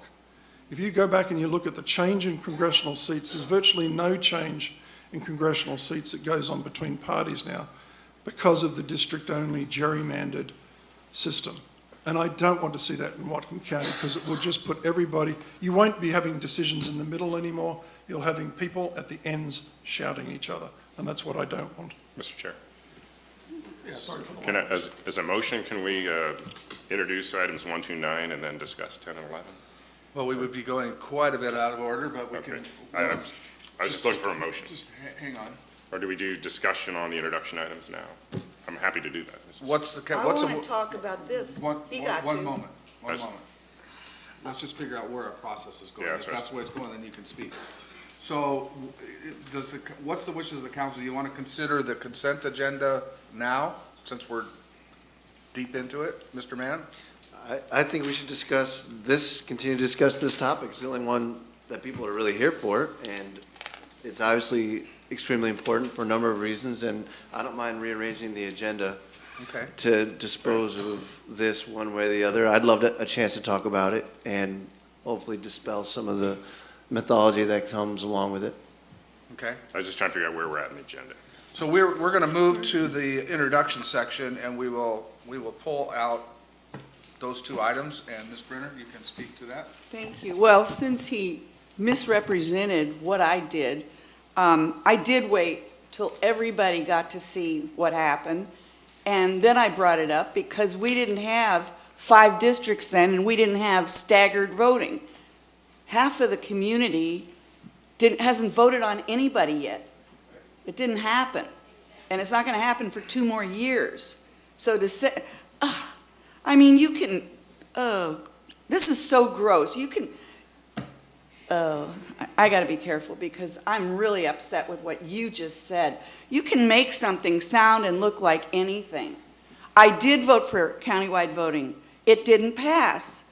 This happened, and it's going to take 2 cycles before everybody in the county really knows what it means to them. And I'm outraged to even compare this with that half the people who got to vote should determine what everybody else thinks who never voted yet for a person in their district. So this is, and I was very clear when he brought it up. Maybe you found a loophole. Maybe you did. Good for you. But it's not good for everybody else. And I'm sick of the arrogance. I'm just really sick of it. This was one of those things that didn't even have to happen right now. It shouldn't happen now, but it shouldn't happen until after everybody in the county got to see district-only voting in action. And even though I supported countywide voting, I do have to say I'm very impressed with the one who just got elected, who spoke tonight, Tyler Bird. I'm amazed. I just feel like it's another part of the diversity that should be on this council. And I don't like you misrepresenting what I did and why. That's all. I mean, you can say what you want about you. Stop saying it about me. Mr. Mann. Okay, I'll talk about me, my favorite subject. I really, really favor countywide voting over district-only voting. I think the district-only voting leads to partisan gridlock, partisan dysfunction. You don't have to look very far in Washington, D.C. to see what happens when you have gerrymandered districts, people who are safe, they don't have to listen to anybody else. To me, we're in this county, we're on this together, and we need to make decisions as a group. And when you think about the kind of things we worry about in Point Roberts or Lummi Island or the East County or in Bellingham, if we start having horse trading and, well, you know what, I don't care about Lummi Island, they don't vote for me, I don't care about that ferry, it's not going to go well. And just purely from the way the government works and the way it operates, I truly believe countywide voting is especially with the 5 districts, where everybody has to live in a district, so you're going to have your district representative. You're going to have primaries. The first district, Mr. Brown's district, could have 2 urban liberals go to the general election and be voted countywide. You could have the farming district and have 2 dairy farmers who are conservative get nominated out of that district. You could have all these geographic differences represented pretty easily via district-only voting. Now, having said all that, I also want to make clear this idea that there's been some sort of conspiracy. I found out about this last night on Facebook. Someone sent me a message on Facebook at about midnight bringing it up. I said, look, I have no idea what you're talking about. You're crazy. And they sent me the link to the council agenda. So I didn't know about this until last night. I'm pretty sure Mr. Weimer didn't know about it till last night. I don't know how he found out about it. So maybe everybody else was in on it, and we weren't, but there's no grand conspiracy, and that is the most important thing. So this woman down here said she wants to trust her government again. That's really important. I really want you to trust your government again. I will tell you directly, I had no idea this was coming forward, and I preferred countywide voting. I'm not so comfortable moving forward on this proposal right now, but knowing Mr. Brown for as long as I have, he's not up to no good. He's not trying to game the system. I want him to explain the timing of it and what his hopes and dreams are for this whole thing are a little better and the timing of it, but I really do not believe there's some sort of nefarious alternative that he is going on. I really want to say that. So I'm out of here in 6 weeks. What you guys decide on how to vote going forward is up to you. Tyler, I'm glad you're going to be up here. But countywide voting is my preference. I think it's better. But just the conspiracy theory accusations, all these things really, really are exhausting. And you guys have to stop with it. You know, come and talk to us. Call us up on the phone. Ask us what we think, instead of just instantly going on Facebook, sharing your conspiracy theories and getting it cemented in your mind. It's really doesn't help at the state level, the federal level, the local level, and that would be my request to everybody. Thank you. Mr. Donovan. Now I want to talk about my favorite thing, Ken Man. I just want to make sure we have, there's at least 3 things here that are separate issues. There's item 10 and item 11. Item 10 is the thing about the supermajority thing, and item 11 is the districting thing, and the third thing, I guess, is the timing of how we want to do this. So I just want to say something about item 1, which we didn't get too much discussion on. We have a problem, and Mr. Brown we have spoke about this one. The other stuff is, we'll all talk about that together, but there's not any really good, I'll look at our attorney here, there's not any really good controlling law in this state about when the voters pass 2 things that are contradictory. In most states, there's a rule that the one that gets the most votes is the one that the voters' intent will then be judged to say that's what it's going to be. So in 2015, we had Amendment 3 that the Charter Commission, my colleagues put on there, that required the unanimous vote to amend the charter if the council was to propose that. That same election, the voters also passed another charter amendment that the council put on that said it would be a supermajority requirement. They're both voter-approved things. They're contradictory. The one that says it would be a supermajority got more votes and a higher percentage than the ones that said it would be unanimous. So we have a problem there. Mr. Gibson looked at it one way. This is probably something that we need to have a superior court or a legal decision on. The only way we get that, I think, is if we put this on the ballot. We could argue with our prosecutor about this, but the one that got the most votes and the one that got the highest percent is not the one that we're recognizing right now. So that's a problem, and that's item 10, and I hope we put that on. Whether we need to do that in our next meeting or whether we need to do that in January is a separate thing. So that's the timing issue. But I hope people separate out that item 10, because that's a really important thing that has nothing to do with what kind of election system we mean. As far as the election system, I'm thrilled that Mr. Brown proposed this and it's generating all this controversy, because election systems is kind of like my day job. I'll look to the other Mr. Byrd out here. One of the other things we did on the Charter Commission was come up with a proposal that it got a 7-6-1 vote. You needed 8 votes to put something forward. It was the only proposal that got Republican and Democrats voting together. And it was, I will call it a preferential voting system. You're calling it a proportional voting system. But it would be something where, if I need a whiteboard to do this. It's really hard to explain. But if you had, 3 Democrats and 3 Republicans running for 3 seats, you'd be pretty sure that you get no sweep effect. And we have 2 bad election systems right now to choose between. We have the winner-take-all-at-large thing, where whoever gets 52%, or whatever group does that countywide, they get every seat. Or we, based on how we draw the maps, whoever gets the most vote gets that only seats. And I think those are bad choices. And however far we proceed with with the introduction of item 11, I'll go back to the language that we had coming out of the Charter Commission, that item that didn't get there, but a way you can have a countywide voting that Mr. Mann's talking about that has the benefits of people getting elected countywide, but it would also be something that you wouldn't get a sweep effect where one side just gets every seat countywide.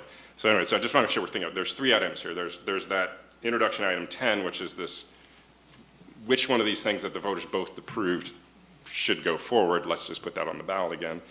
Introduction item 11, which is going back to district thing, that I just want to make sure we recognize these are separate things. And then the third item is we introduce this, we're not voting on it.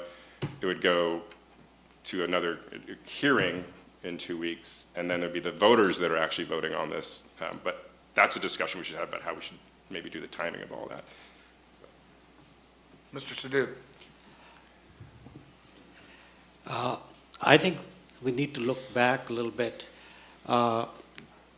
I have made a lot of notes, but I don't think I'll be able to talk all of them, but I'd like to say a few things. One is in the name of unite us, not divide us, or in the name of reasonable democratic laws. I just want to remind people, when the Charter Commission was deciding on this thing, it was quite contentious. They knew that they had the majority, and they wanted to put in how they thought it. I remember I was very new council member, but I did go and made a presentation to the Charter Commission. The Charter Commission can put on any change to the charter with 50+1. And that is totally okay with that. But when it comes to the council, the first proposal was the council should never be allowed to put any change onto the charter. That was the first proposal. Then, when people made presentations that that's not right, and then they said, okay, how do we get out of this conundrum? Then they said, well, let's do it, that they will have to have a unanimous vote. So you give one person a veto power. And that is not ridiculous. That is totally okay. And the other part of this conspiracy theory, I also found out last night. I think, we are just in this environment that we don't even want to govern ourselves. It's ridiculous that the element of trust is so broken. Yes, it's both ways. It's both ways. And who is responsible? We are. You cannot point a finger at somebody, say, that person is responsible for distrust, I'm all okay. Same thing is with the Charter Commission. We have to look at everything, how these things, conundrums come. And, you know, if you look at, I am totally in favor of the ranked voting and fair voting system, maybe have another way, because we have only two parties. And we by design have only two opinions. We elect people. If we want a diversity, we want more people to get elected, more people to have the ability to stand, then we must change our system. And this has been done in Georgia, it is done in California, and several county levels, and other commissions, they are doing it, and with much better results. I could see that people are upset, but just upset on seeing one part of the story is not the whole story. There is more to it than just looking at one side of it. Okay, I'll just stop here. I think this is much more, little more complicated than that, than just coming and saying, oh, it's a conspiracy theory under the guise of night and a holiday, they want to pass something, all this. You can believe whatever you want to believe.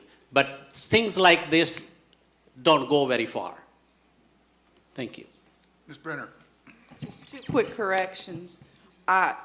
Mr. Brown did come to me 2 weeks ago, and I saw him and heard him talking to another council member about it. So I believe whoever said they didn't know anything about this ahead of time. Yeah, I didn't know it was going to be stuck in here at the last minute here, but I certainly knew about it.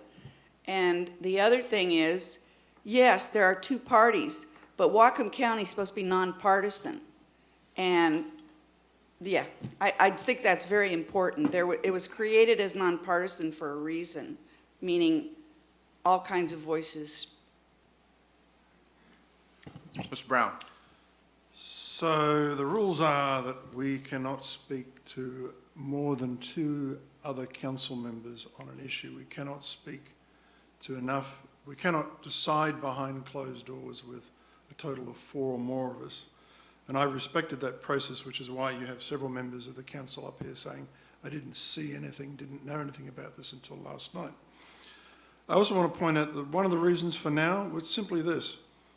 If the will of the people had been respected in the terms of item ballot initiative number 10, which I believe dominated over ballot position number 3, that I would have allowed the council to put forward the charter amendments with a supermajority vote. That is the way the people voted. The majority of the people voted in favour of that, both in terms of raw numbers and in percentage. If that had been reflected in the charter language, as I think it should be, I think it's required to be under law, then there wouldn't be the necessity for doing this now. But that's not the way it went down. And I think, as I said before, I think we should all be outraged that that was not reflected in the charter. Ms. Brenner. Another correction. Yeah, we're not allowed to talk to other council members in more than a certain amount, or it's a public meeting, but we most certainly are allowed to go round and round and round to people, and I don't think it happened to everybody, but I do know it did happen, on individual or by twos. So to say that there's no way anybody could do something like this is incorrect. I'm sorry, Mr. Chair, I must respond to this one. Ms. Brenner, it may be you're accustomed to going round and round to different people, but I do not. I saw you. Ms. Brenner. I'm not accustomed to that at all. Ms. Brenner, the only person I gave a copy of that charter amendment number 1 to was you, and to the clerk, and to our council, Ms. Karen Frakes. Ms. Brenner. Correction, I didn't say who you gave it to. I said I saw you. Wait a minute. We are going to go one at a time here. I said I saw you talking. I won't, you know what, I'm not going to say who because it's not my place to do it. But you were talking about it to more than one other person. So you did it by doing it individually. So what? Okay, council, let's get to the merits of what is on this introduction list. instead of this badgering. This is getting old. What are the wishes of the council? Ms. Brenner? I move to remove those two items, charter review items. Second.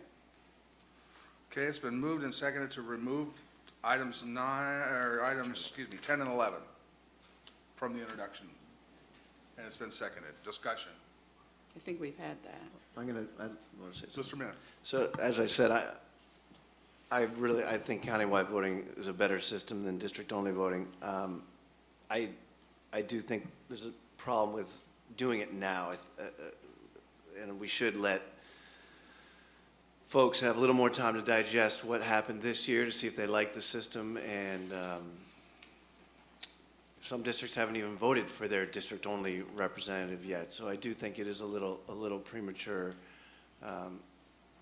One other thing I wanted, as long as I'm going to offend people, I want to say one more thing. Some folks came up talking about, you need to unite us and not divide us, and then every time somebody up here, me or Rudd or someone else said something you didn't agree with, the big shaking in the head out in the audience and the grumbling. We don't do that when you come up here and demand to be united. So don't do it to us, all right? We're people. We're up here doing our best. We go home at night to our families too. So I think the respect and the trust that you want up here, it goes both ways. I think Mr. Sadoo's right. So we're up here. We've done a lot of work on a lot of different issues, and you don't always have to agree with us, but it'd be really a good step forward to start listening instead of closing your ears and shaking your head. So I'm going to vote to not introduce these. What really has been wearing on me, though, the last few months or even years is just this lack of dialogue and this lack of trust and this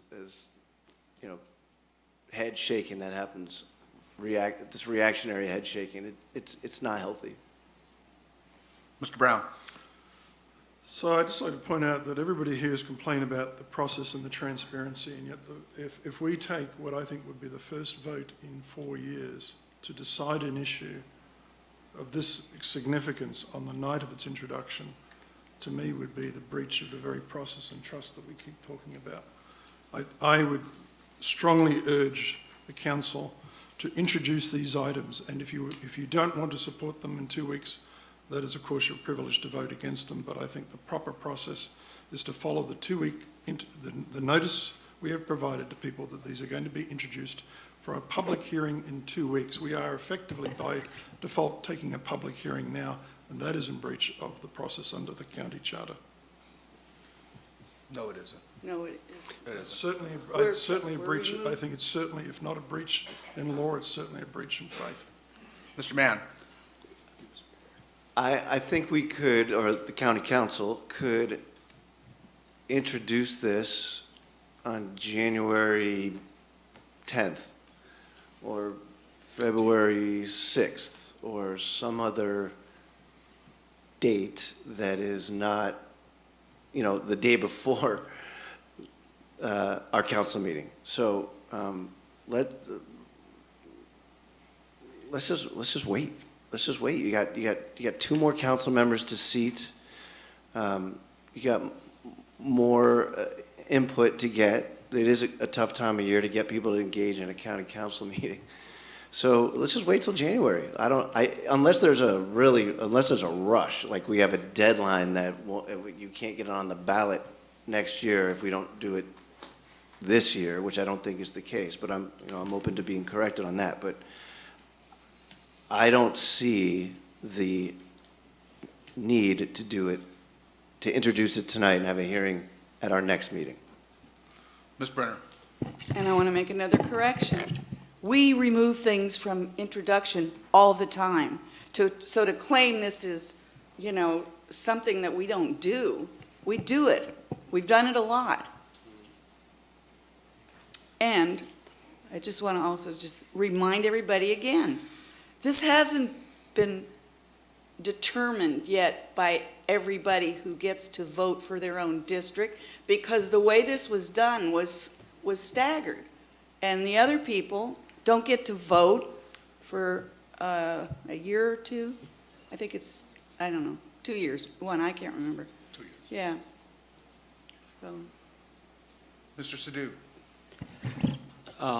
I actually prefer countywide voting. I'll answer the question.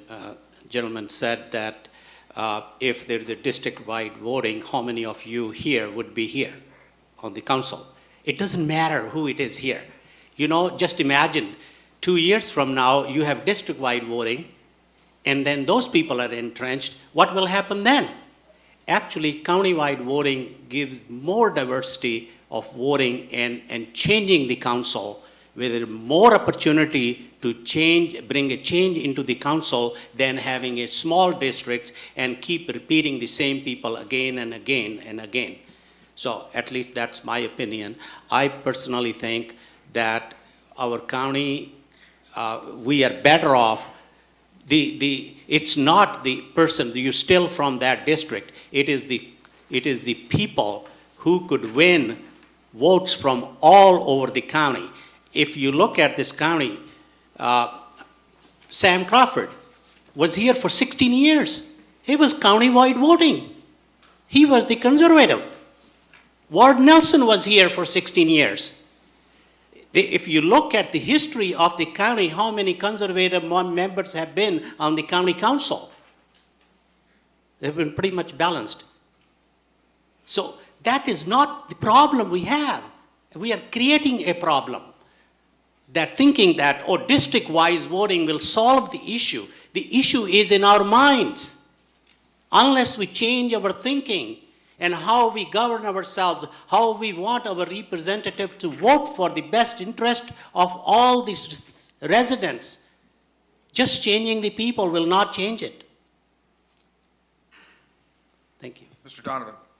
So the motion is to remove 10 and 11. We can vote on 1 through 9 as an item. I was just hoping to vote on 10 and 11 separately.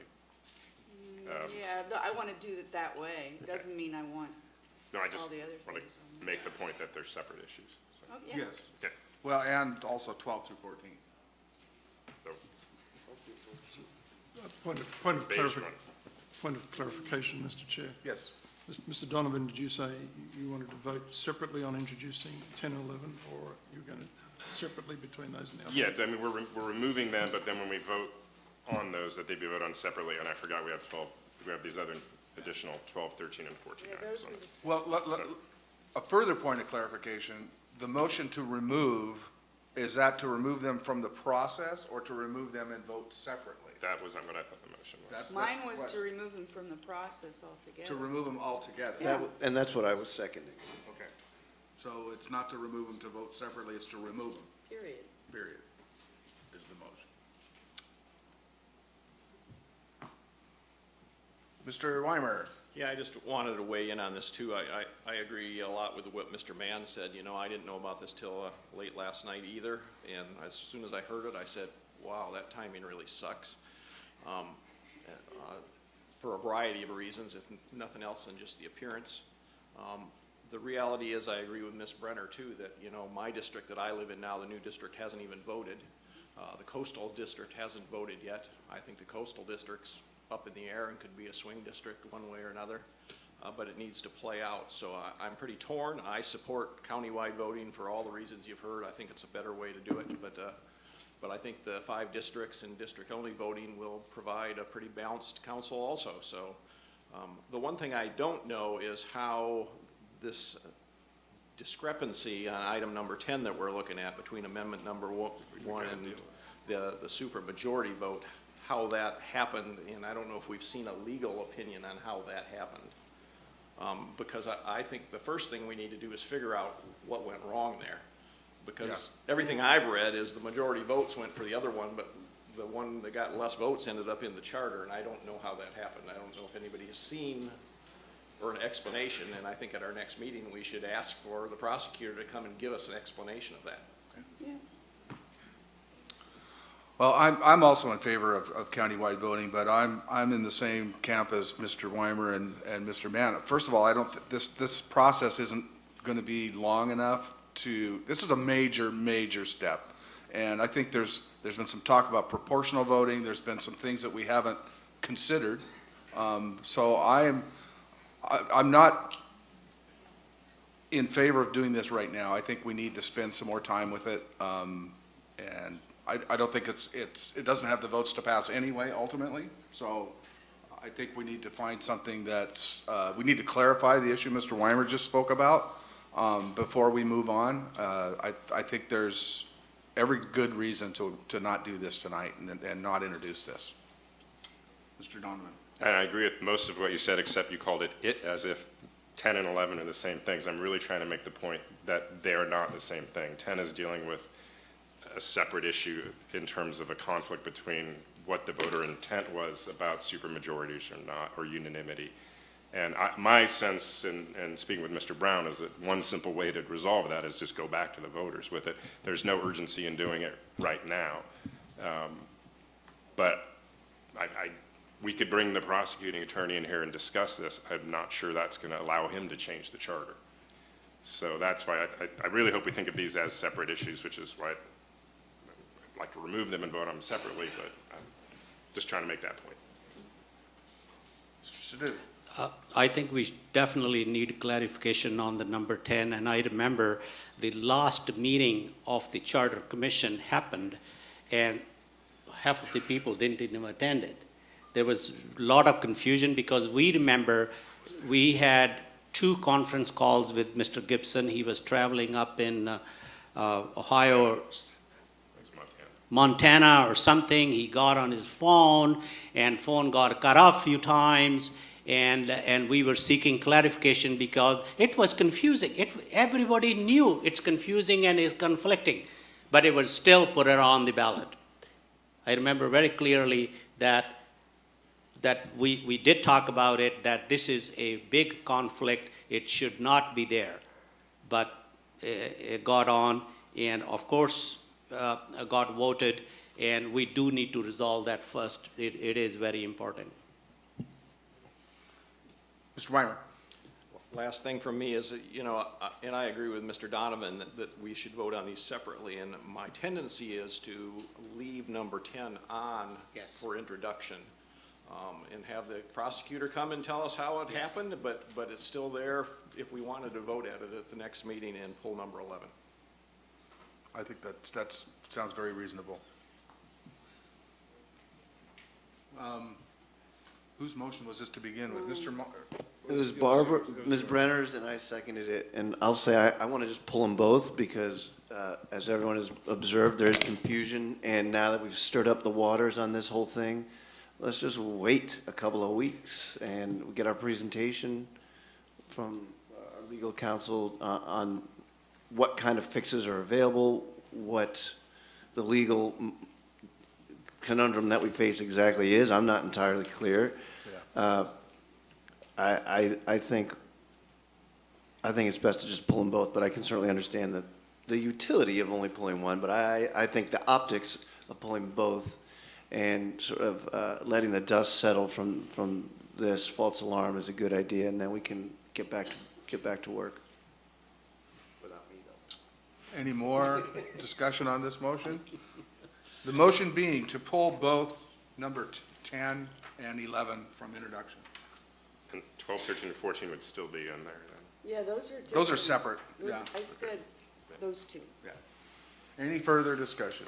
Well, I'd speak against pulling 10. I understand that there is not the will here to put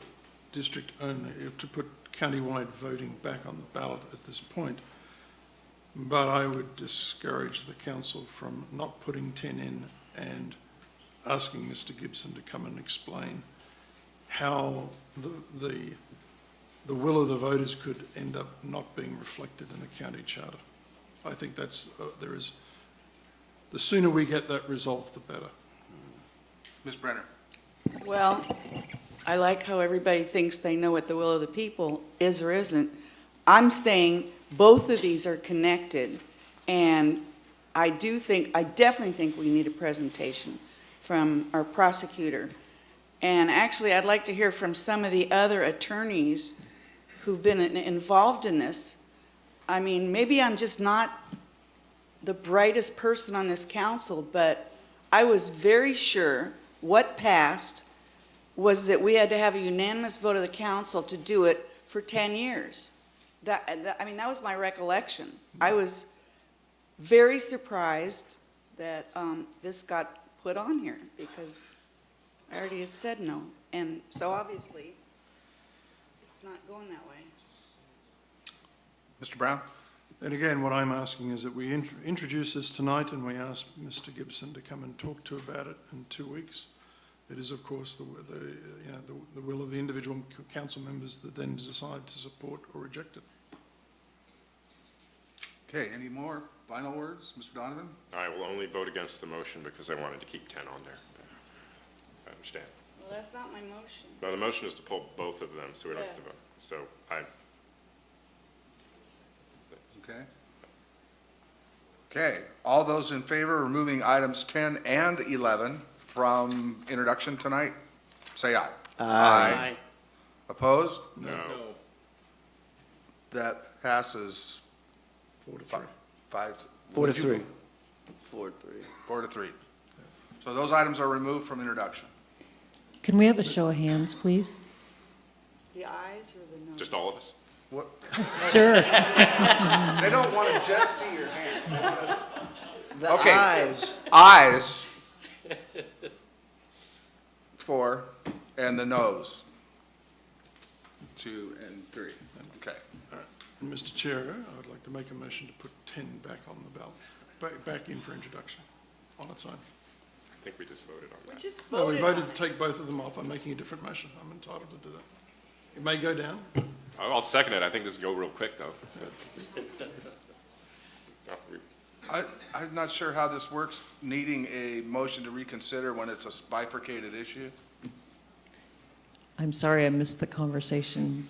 Oh, okay. I'm not sure how we reintroduce an item after it was voted down, but it was bifurcated because there's two things. Usually you need a motion to reconsider put forth by the prevailing side. And in this case, that's weird because that's, Yeah. again, it's We already bifurcated. voted. I don't think that. And it- Since it's unusual, I'm gonna allow the motion to proceed, because I don't think, Karen, are you down there? I can't see you. What'd she say?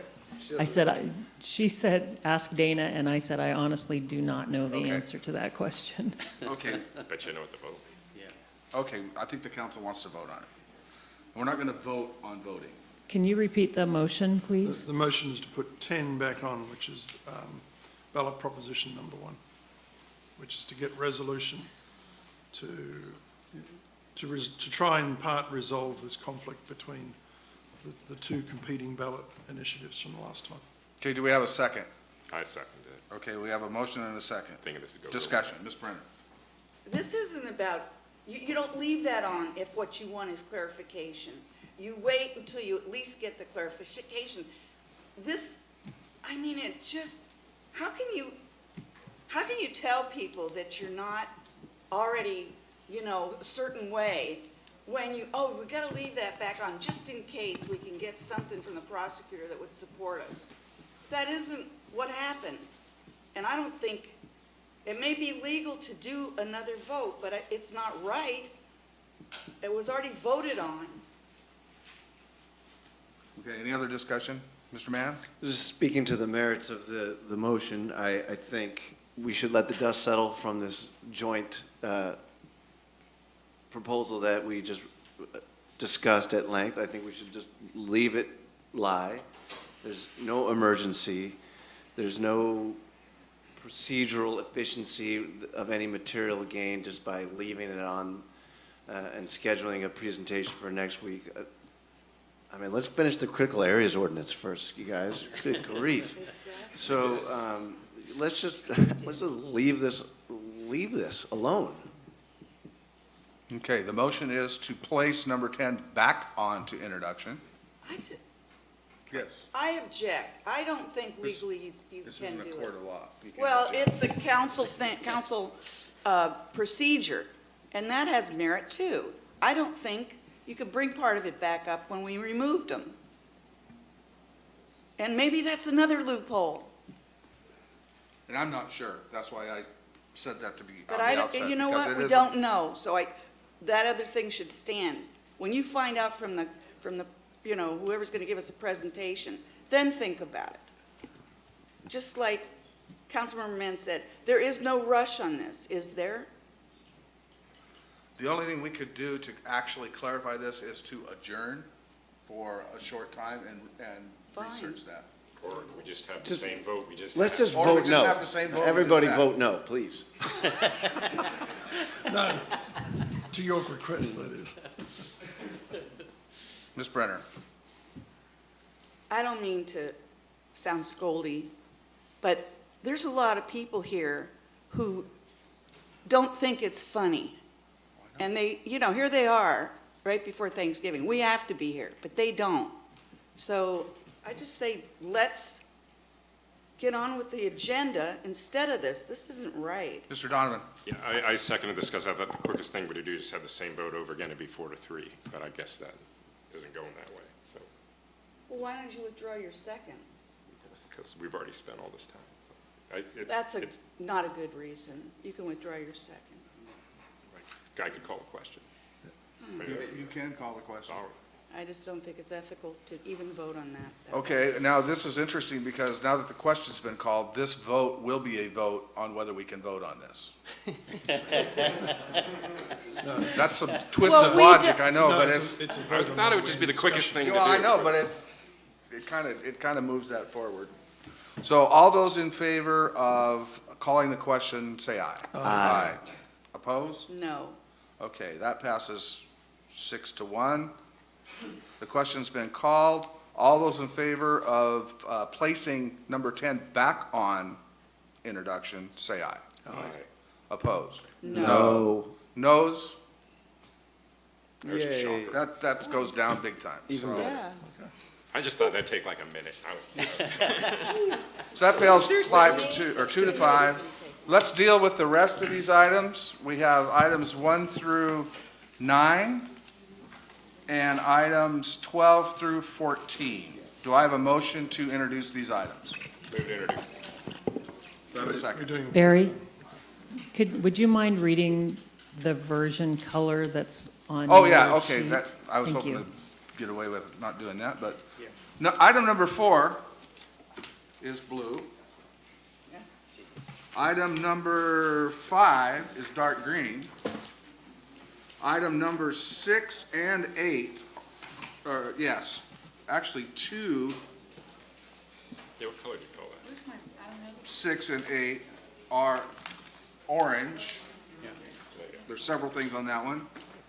Item 9 is lilac. We're running out of rainbow now. Yellow, nope, we just disposed of those. 12 through 14 are on brown. And if you need to see the actual ordinance for numbers 13, Dana has it. She didn't have time to reproduce that many pages. So, now that you know what versions, we're voting on items 1 through 9 and 12 through 14 for introduction. And we have a motion and we had a second.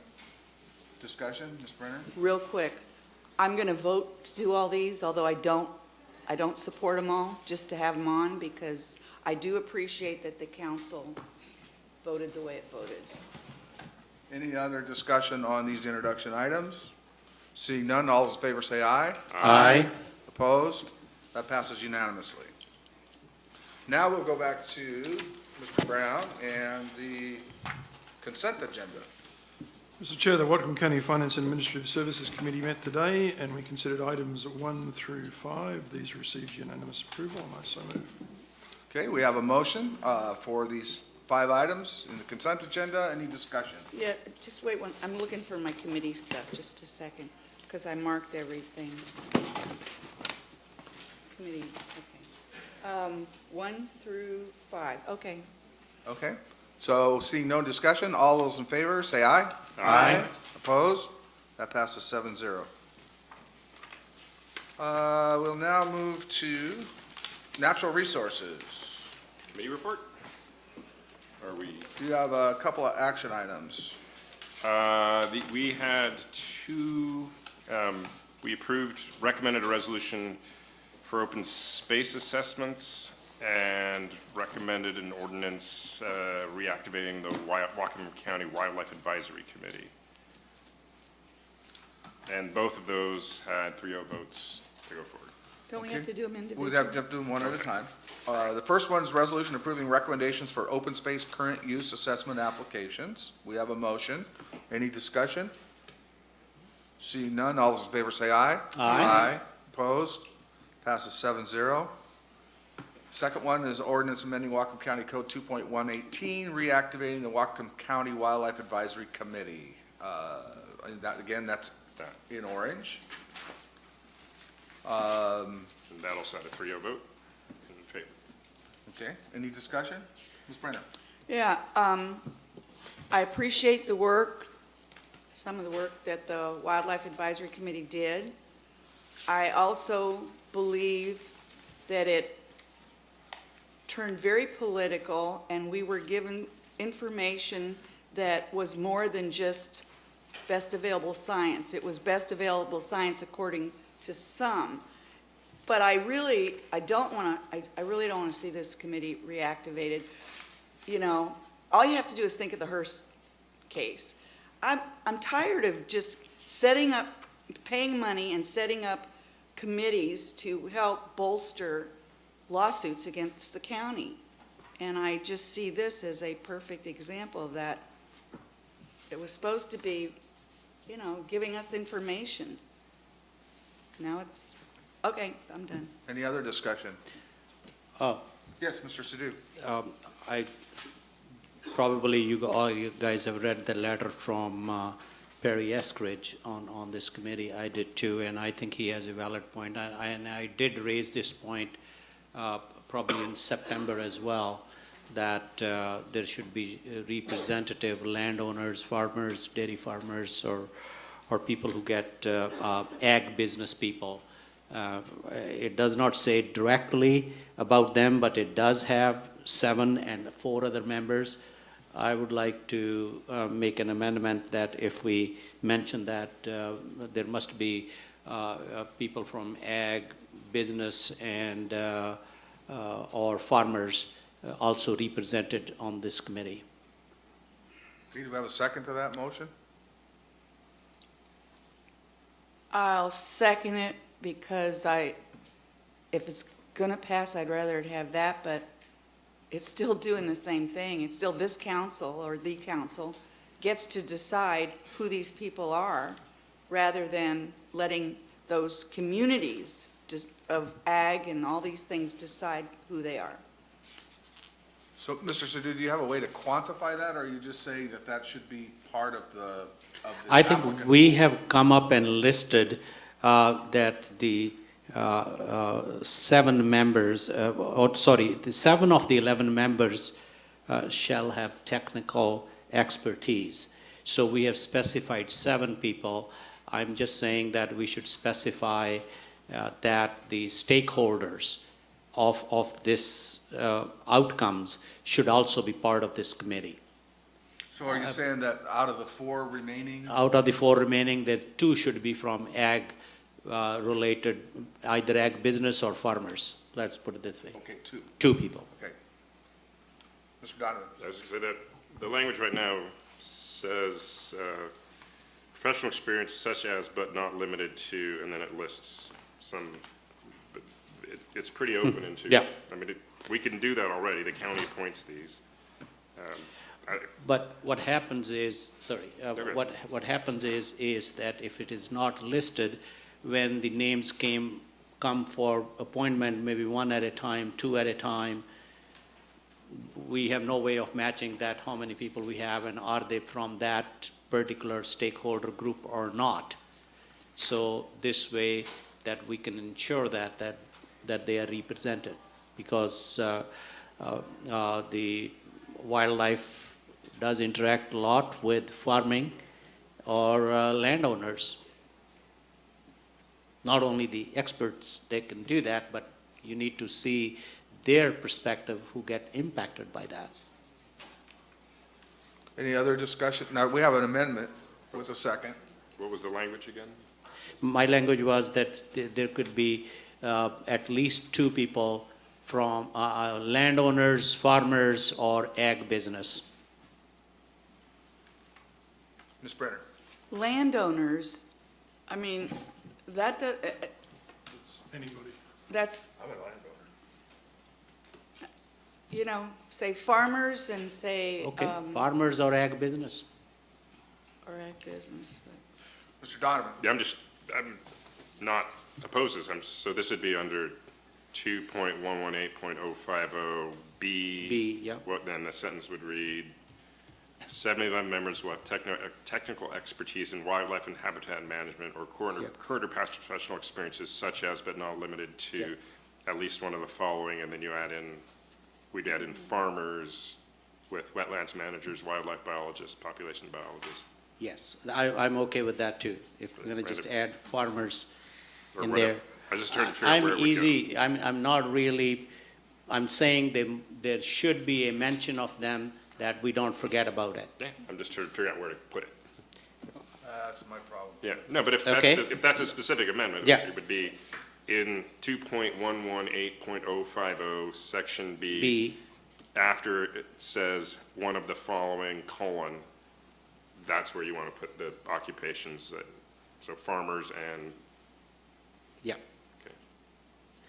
like, okay, maybe I can propose a different way. At the end of the sentence, and tribal representative, we can add one more line. 2 of the representatives should be from the farm, ag community or ag business, representing ag community / ag business. Ms. Brenner? Well, this might be a strange request, but why don't we send out to all the ag groups and have them come up with somebody that they all agree on? That would be kind of interesting, rather than this council appointing people from those communities, because, That doesn't work, though. No. I think it would work great. It doesn't have any process discipline at Yeah, all. actually, No, people just do to- apply for it and we approve it. We don't appoint means that we just appoint ourselves. Actually, people apply for that and then we approve them. Ms. Brenner? That's not what I mean, that we would get 2 applications from the ag community, rather than council members looking at and deciding, well, I don't, Well, they can do that anyway. no, but Yes, they can. we have done this before on committees where we have allowed different communities to nominate somebody or put somebody, I know we've done it. And I think we should do it on this because, again, this goes way beyond what we were gonna do, and it also, and I did support that, I think. But it goes way beyond what we were gonna do, and it's, again, you can find best available signs that tell you almost anything. I found that out. Okay, so any other discussion on the amendment? This is not on the main motion yet. Seeing none, all in favor? Wait, Mr. Si- sorry, so I've got 2, so there's now a sentence after this? Yeah.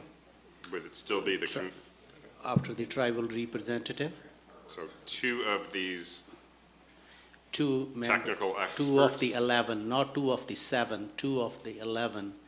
There should be at least 2 members of this committee should be from. 7, 11, 2, okay. Okay. Mr. Weimer? I think I'm going to vote against the amendment, just because I'm not quite, the emphasis for this committee is wildlife planning. I wouldn't have a problem adding a sentence at the end of that membership section that says, ag or land development representatives are encouraged to apply for 2 of the other 4 positions, but I don't want to call them out. I don't think we're trying to call out, we're going to put wildlife representatives on the Ag Advisory Committee or wildlife representatives on the gravel committee. There have been. So I think we could put a sentence in there that encourages people from ag or land development to apply, but that's not really the Yeah, emphasis of the committee. I'm okay with that too. Okay. I just don't want that we forget about them and nobody then has, people change and then we forget that they are supposed to be on there because they get impacted with that. And I think Mr. Weiner makes a good point in adding development as well as ag. Sure. So that's an okay, friendly amendment Yes, for that your I- motion? I agree with that amendment. Okay, so you guys have it? How does it read now?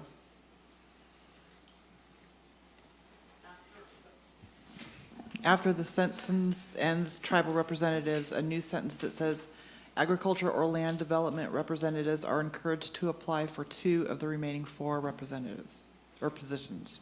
Yep. How about just saying at least 2? Pardon me? Offering a friendly amendment that says at least 2 of the positions. I don't know why, Yeah, that's fine, at least 2. Okay. Any further discussion? Okay, all those in favor of the amendment, say aye. Aye. Opposed? Passes 7-0. Now we have the amended ordinance before us. Any further discussion on that? Please call the roll. Carl Weimer, Yes. Barbara Brenner, No. Red Brown, Yes. Barry Buchanan. Yes. Todd Donovan. Yes. Ken Mann. Yes. Satpal Sidhu. Yes. That passes 6-1 with Ms. Brenner opposed. Okay, back to finance. Mr. Chair, the Whatcom County Finance and Administrative Services Committee continued to meet today and then considered ordinance amending Ordinance 2012-50, establishment of the Birch Bay Drive and Pedestrian Facility Project Fund and establishing a project-based budget for CRP number 907001 for the 4th time to increase the project-based budget for the Birch Bay Drive and Pedestrian Facility Project by $7,850,000 for a total project budget amount of $11,450,000. This motion received unanimous approval, and I so move. Okay, Hold it, I just, Ms. Brenner needs to find this. Page 100, no, I'm talking In the about, agenda. what number was it? page 3, on page 7 of the agenda. Page 7. Top of the page. Okay, Your three. okay, yeah. Okay. Any discussion? Seeing none, please call the roll.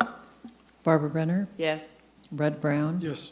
Barry Buchanan. Yes. Todd Donovan. Yes. Ken Mann. Yes. Satpal Sidhu. Yes. Carl Weimer. Yes. That passes 7-0. Mr. Chair, the next item is a resolution. This is item 4, resolution amending the 2017 flood control zone district and subzone budgets. 4th request in the amount of $83,765. In this case, the council is acting as the Whatcom County Flood Control Zone District Board of Supervisors. This received unanimous approval, and I so move. Okay, we have that motion before us. Any discussion? Seeing none, please call the roll. Red Brown. Yes. Barry Buchanan. Yes. Todd Donovan. Yes. Ken Mann. Yes. Satpal Sidhu. Yes. Carl Weimer. Yes. Barbara Brenner. Yes. That passes 7-0. Mr. Chair, item 5, ordinance amending the 2017 Whatcom County budget, 13th request in the amount of $4,330,977. This received unanimous approval, and I so move. Okay, we have that motion in front of us. Discussion? Seeing none, please call the roll. I just want to clarify that that's the lime green version Yes, of that lime ordinance. green. Oh, Not wait to a be minute. confused Lime with dark green. green. That's right. Hold it. I want to look at my lime green. That was a change? One word change, remember, Oh, medical yeah, and okay, management right, I saw that. typo. Okay, Barry Buchanan. yes. Todd Donovan. Yes. Ken Mann. Yes. Satpal Sidhu. Yes. Carl Weimer. Yes. Barbara Brenner. Yes. Red Brown. Yes. Okay, that passes 7-0. Mr. Chair, the next item was item 6, ordinance amending the 2018 Whatcom County budget. First request in the amount of $20,456,067. This received unanimous approval, and I so move. Okay, we have that motion in front of us, and I would like to propose an amendment. It's the dark green version, just. Green, dark green now, yep. So I want to amend the 2018 supplemental budget to include $100,000 from the general fund for use by the proposed council committee we are going to be voting on next week. This is just a placeholder until this is dispositioned. It would be Criminal Justice and Public Safety Committee for the council. General areas of responsibilities for this committee shall be criminal justice activities and planning, public safety, and law enforcement. And I want this money to go for public outreach and any planning that we may have to do on that council committee. So again, this is a placeholder until we get this approved. Oops. One moment. Do we have a second? I'll second that. Okay, Mr. Lau. Mr. Chair, I would ask that you identify that money go into the council expenditure line budget so that we know where you're putting it, in which budget we're putting in. That means that you folks would be in charge of the management of the contracts. As you know, you have the appropriation ability. The contracts that you propose will have to be ones that are going to be acceptable for me to sign also. But we had this a couple years ago where we added money at the last end of it, and it wasn't specifically specified. We put it in the council budget. It worked well, but I think that it should be known on the record where you intend to park that money and who's going to be in charge of the work, contract development, contract management of that, because with it comes responsibilities, and I don't know what your wishes are because it wasn't brought up earlier for me to be involved in the discussion. Okay, yeah, I would certainly agree with Executive Laus that we should place this into the council budget. So I'll amend that part of my motion. Discussion? No. Mr. Mann? Could you explain a little bit more what it's for and what the new committee is exactly? Is the idea that this will be sort of the leadership entity within the county to figure out what to do with our jail? Well, that's what we've been asked to do. We've been asked to take some leadership in this, and I feel that we need a committee that specifically focuses on criminal justice reform and the jail, and have some money available to us should we need it. So would this mean that, because I think the Public Works Committee has public safety in its purview, so would we remove public safety from that one? Yes, it's in this. In the lavender one? Yeah. Oh, I missed that. All right. So, okay.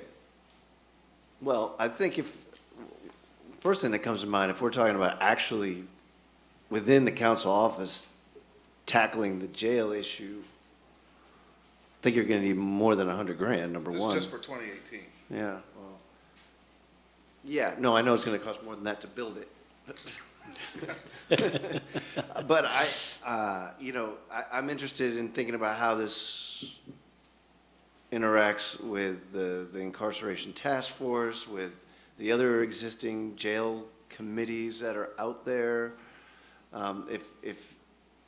If you want to just have that conversation at the next meeting and just make sure, since it's budget time, you've allocated something for consultants and experts and so on to help us chart the jail decision tree going forward.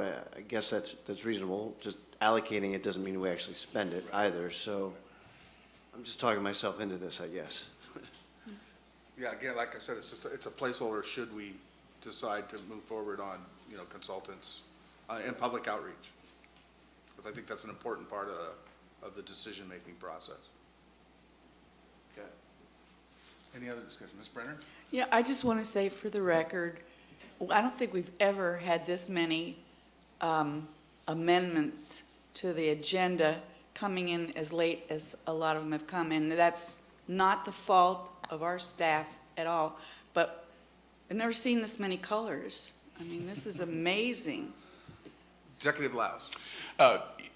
Because we're talking about this, I will say that the appropriation of $100,000 to the council for criminal justice purposes is an unusual way of going about it. If the council wishes to create a new criminal justice and public safety committee, as I'm in favor of that, it would identify and focus the purpose of the committee. It would be something that I believe that if it was that narrowly focused, we'd be able to get more involvement from the sheriff's office and different aspects of our criminal justice system in with it. Ultimately, the appropriation of the money doesn't necessarily mean that the money's there to contract. As I say, you need both of us to work together on that end of it, and most times what you would do through a committee like that is ask for work and ask for consultants and then allow the participants and the staff who is aware of the rules of procurement and the management of contracts then to take the wishes that you have as a committee member and go out and to make that happen. And there is appropriate money within the jail fund and the criminal justice system that if through the year, if you find the need that you want to do something, that I'm not in a position to necessarily hold back those expenditures any more than I would be holding back expenditures through the council end of it. So I think that the creation of the committee is one. I think it's very unusual, but with everything else is if you want to take that on then you have the responsibility of doing it right. Well, I guess I would respond from your comments after the measure went down. You asked the council to take more leadership, and I appreciate the establishment of the committee, and I'm sure that the criminal justice departments within within Whatcom County government, along with the executive, wants to stand alongside of you as we make very important decisions moving forward. And hey, while I have the floor tonight, I'd just like to say is that the population of our existing jail right now is as low as I have seen it, contrary to misinformation that we heard from one of the public speakers today. I believe it was 152 on Monday morning. And that's in large part because of the good work that Bellingham, the small cities, and Whatcom County government are doing related to our desire to reduce incarceration, getting us prepared for a major renovation of the jail that we're working hard to get taken care of, contrary to other comments that are made. So for the record, I'm pleased to be able to say that. But we're all committed to going and moving forward with things. I'm just responding to your desire for the $100,000. The $100,000 is there one way or other, and if we all come together with good programs, I'm committed to be able to help the council out with that. So I don't necessarily believe what you're doing. The committee is great. I don't believe putting $100,000 in the council budget may be the most appropriate way to make it happen. Thank you. Mr. Sadoo. Yeah, I just wanted to add to that when we talked last time about the jail measure not passing, even before the jail, even in 2015, my personal concern always has been that the amount of money which is needed, I would like to see that the money, maybe $30–40 million is a lot of money we end up spending fixing this current jail, that it does not go to waste, or it is, put it another way, that it is utilized in the most efficient way. All the facts may not be known to general public in detail, and I think this committee, the way I'm envisioning is the task, the two major things. One is the task force which is coming up with the reduction of incarceration, how do we implement those? We talked earlier today as well, because they have recommendations and everything, but we have to create a mechanism. Somebody actually should implement those. That's the one part. And the second part is, that's another thing we heard from public, okay, the measure, people have rejected the measure, but we still have the problem. And how we,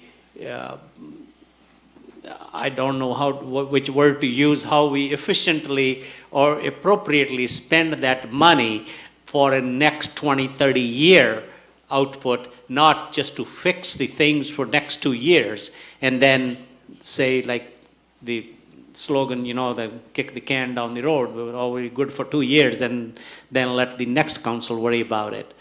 And I see that having this committee and working with the administration and sheriff and the law and justice to come up with a 5-year or 10-year plan, how we can go forward with that. It's a lot of money, and we must manage that in a way that we get the output of that money, not just spend it so that people can see, oh, we are spending money to fix the jail.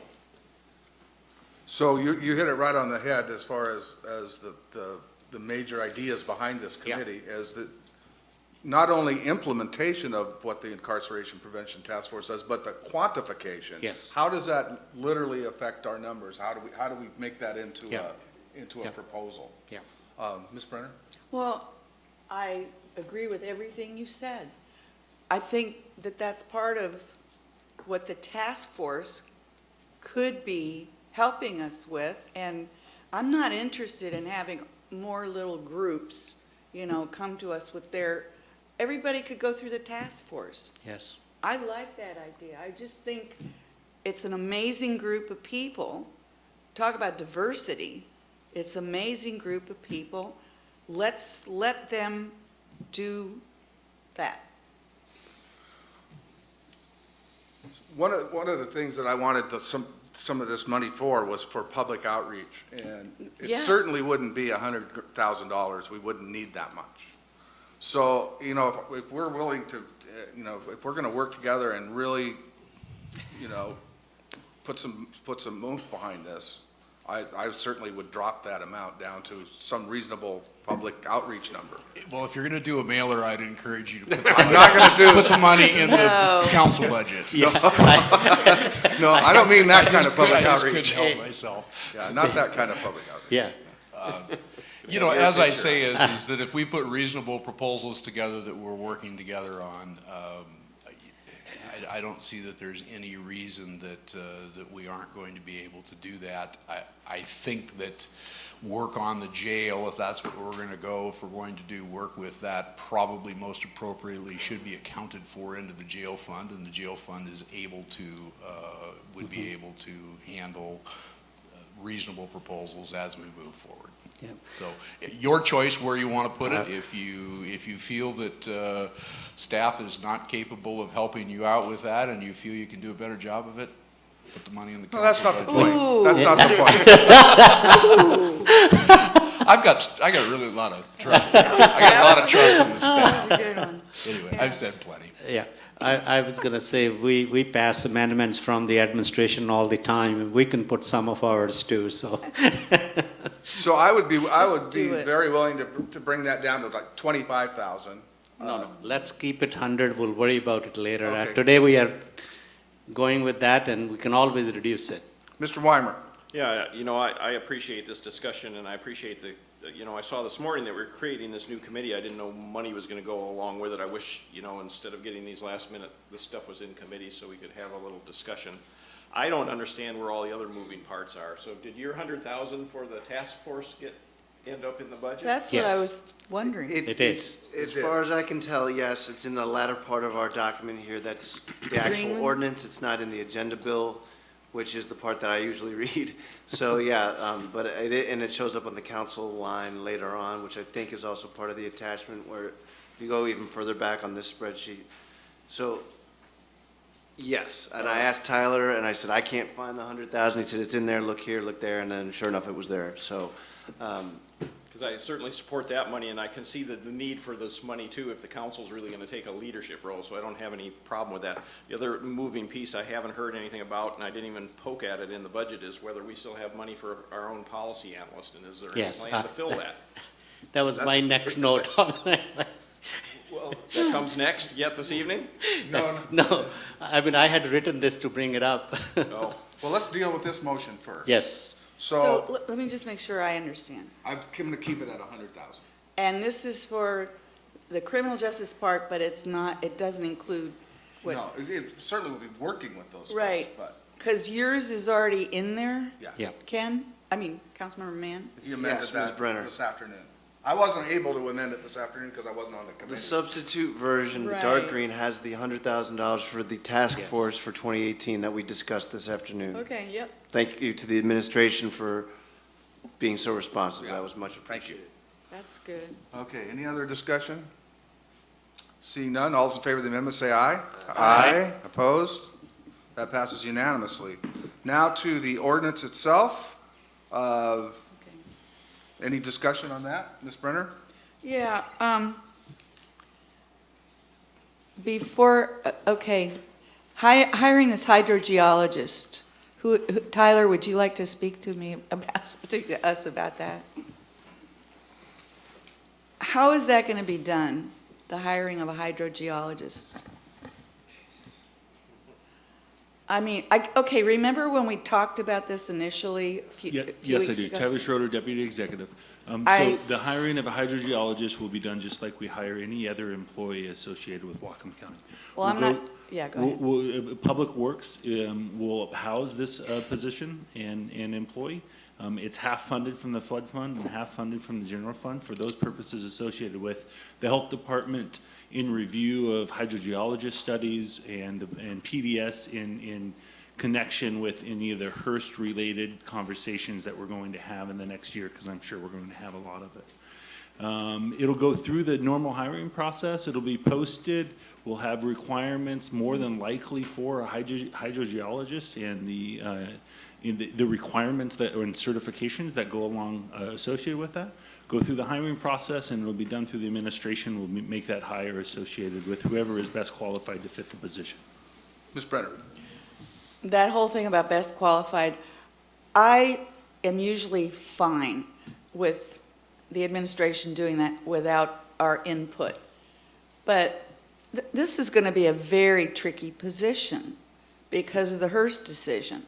And I just, can there be an opportunity before anything happens, not just when the budget comes up and we have to say yes or no?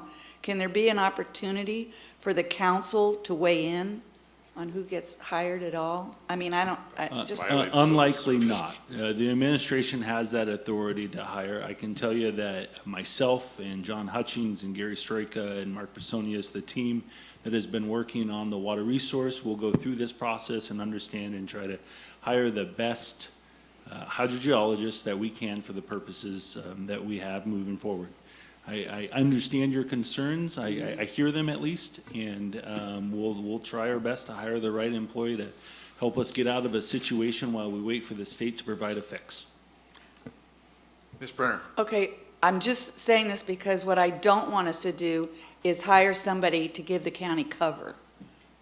I want to hire somebody who's going to fight for the county and is a hydrogeologist. I don't think that's... We will hire somebody that has the same outstanding morals and fight that for the county as myself and the Okay. other people in Public Works. I'm holding you to it. Thank you. All Good right. answer. Okay, any other discussion on this ordinance? Mr. Donovan? Yeah, I might have sent Jack a note saying I couldn't support this. I think you've talked me, my concern, and I voiced this earlier, is not that there's anything of the 49 items detailed out here, whether it's personnel or IT or everything. I support the stuff that's in the budget. My worry is that we're not budgeting soon enough or aggressively enough for life safety issues in the jail, and I didn't come prepared with a way to pay for that. So my initial is like, well, I want to vote against this just to make that out there more, but I'm not going to do that. But I just want to yet again, use this moment to say we, as a council, need to be thinking about how we're going to be paying for that sooner than later. Thank you for your comments, Mr. Donovan, related to that. I'm pleased within this budget amendment that we have reserved $7 million for future capital improvements, which a large portion of that will be directed, I'm sure, towards the jail. As you know, we're setting that money aside, but we don't have authorization from the county. The administration does not have any authorization under that money to go out and spend it without coming back to where the county, to get county council approval on that, and which we fully intend to do and which we have a mandate to do. We do have many needs. They're well somewhere between $100 and $200 million worth of needs ahead of us as it's related to that, and we do need to take a serious look at that. A lot of the decisions that we make on our existing jail over the next year are going to allow us the ability to dedicate the money needed to take care of that as our first priority, because there are life safety issues around it, and then it'll give us an idea of what we have left over. We have this $7 million. I'm anticipating that in the next budget cycle that I present to the council that I'm going to do what I can to reserve, I hate to say numbers right now, but $2.5 to $3 million on an ongoing basis every year to augment that fund. The reason that it's $7 million this particular time is because we're taking the savings from the EMS both in 17 and 18, piling them together, and then putting additional $1.8 million with it. We have opportunities in our REIT fund.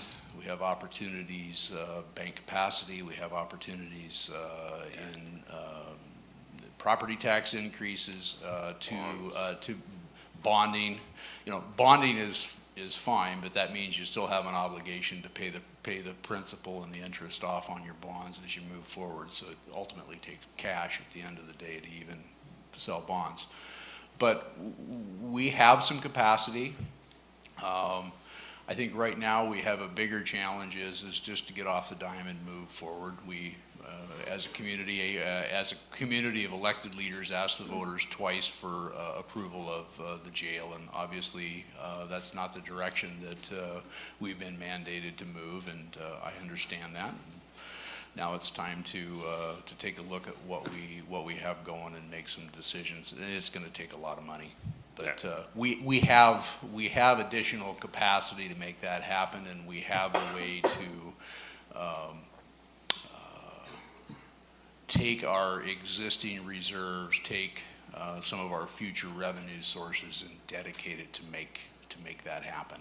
So, but I share your concerns, but it's going to take methodical decisions on our part, and then as we make the decisions, fund them as we go. I'm just extremely pleased that we have this $7 million to take a look at right now. But the smoke evacuation alone was about $7 million.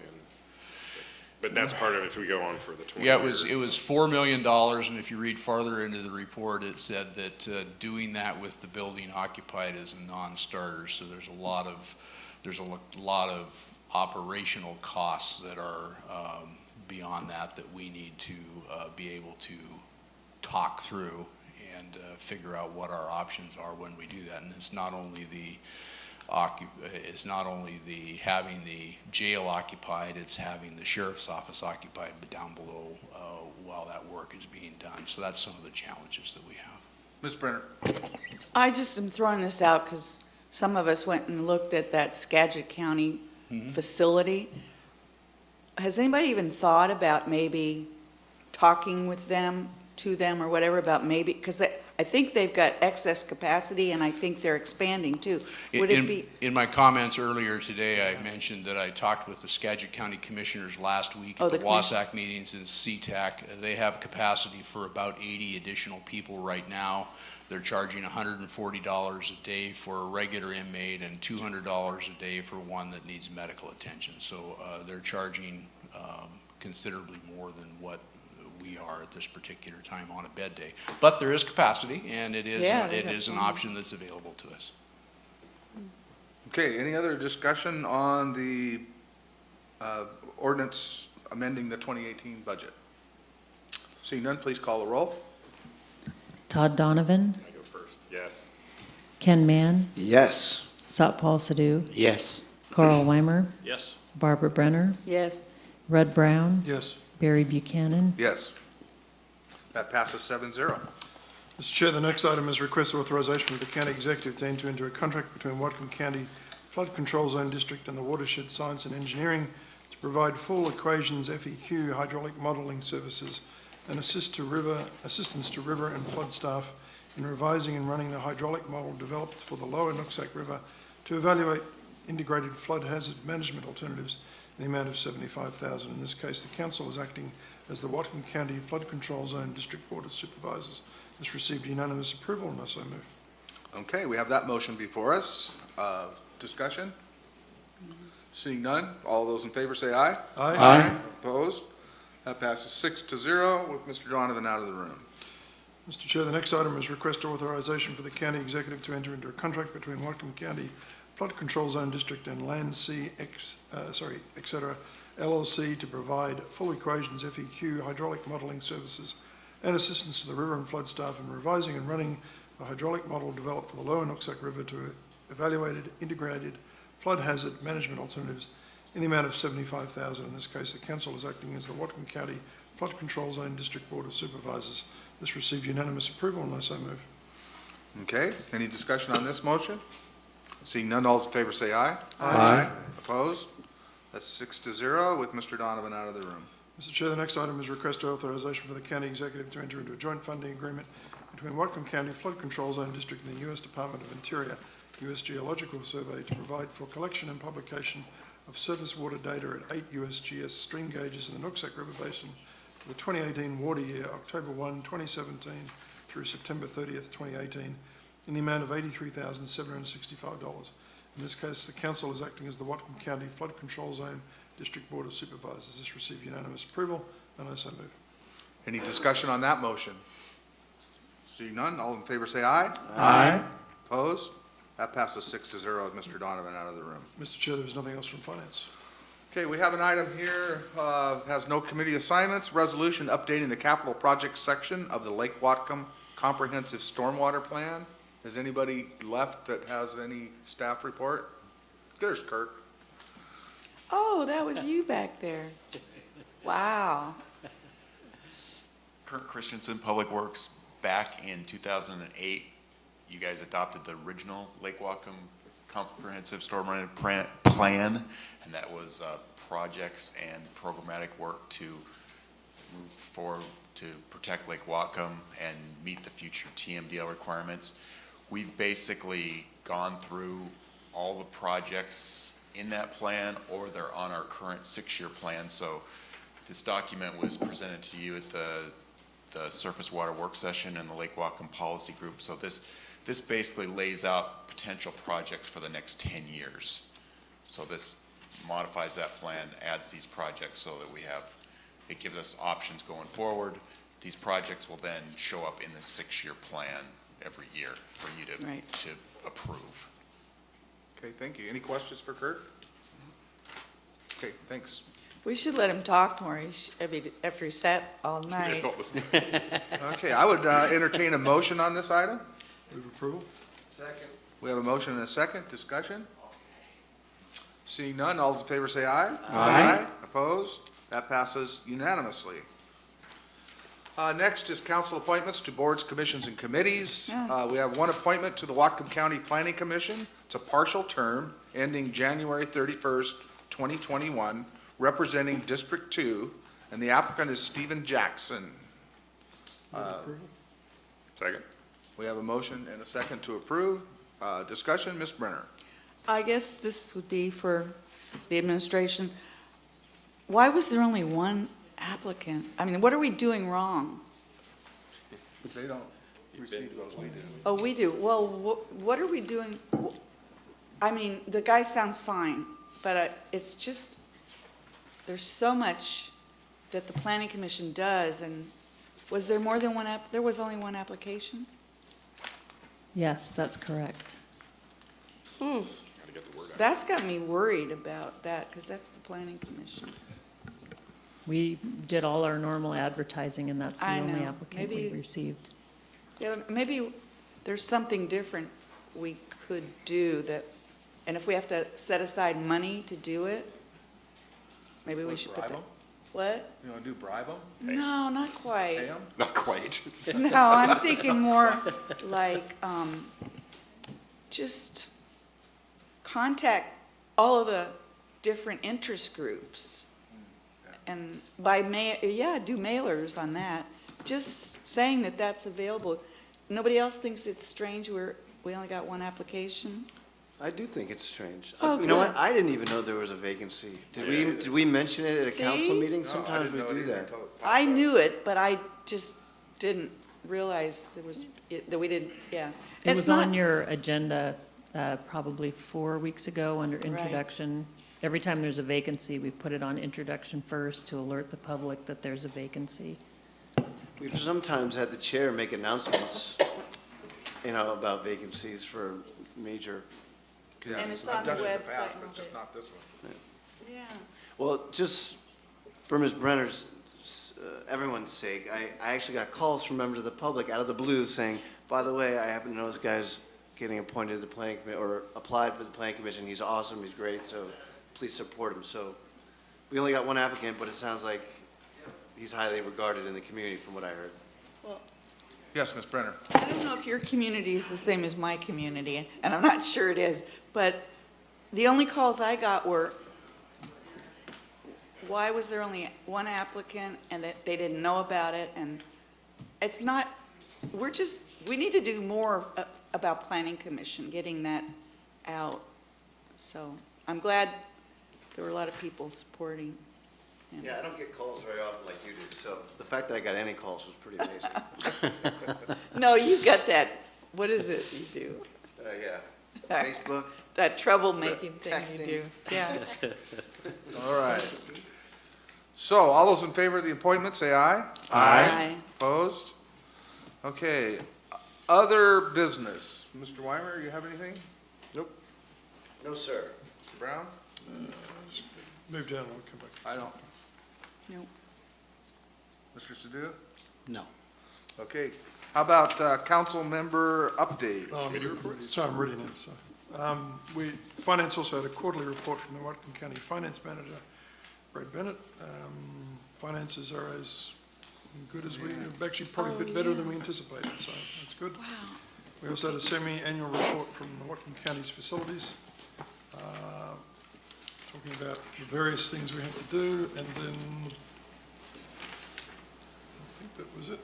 Oh, and the discussion regarding the amendment to the Whatcom Unified Fee Schedule, which we just talked about. That's it.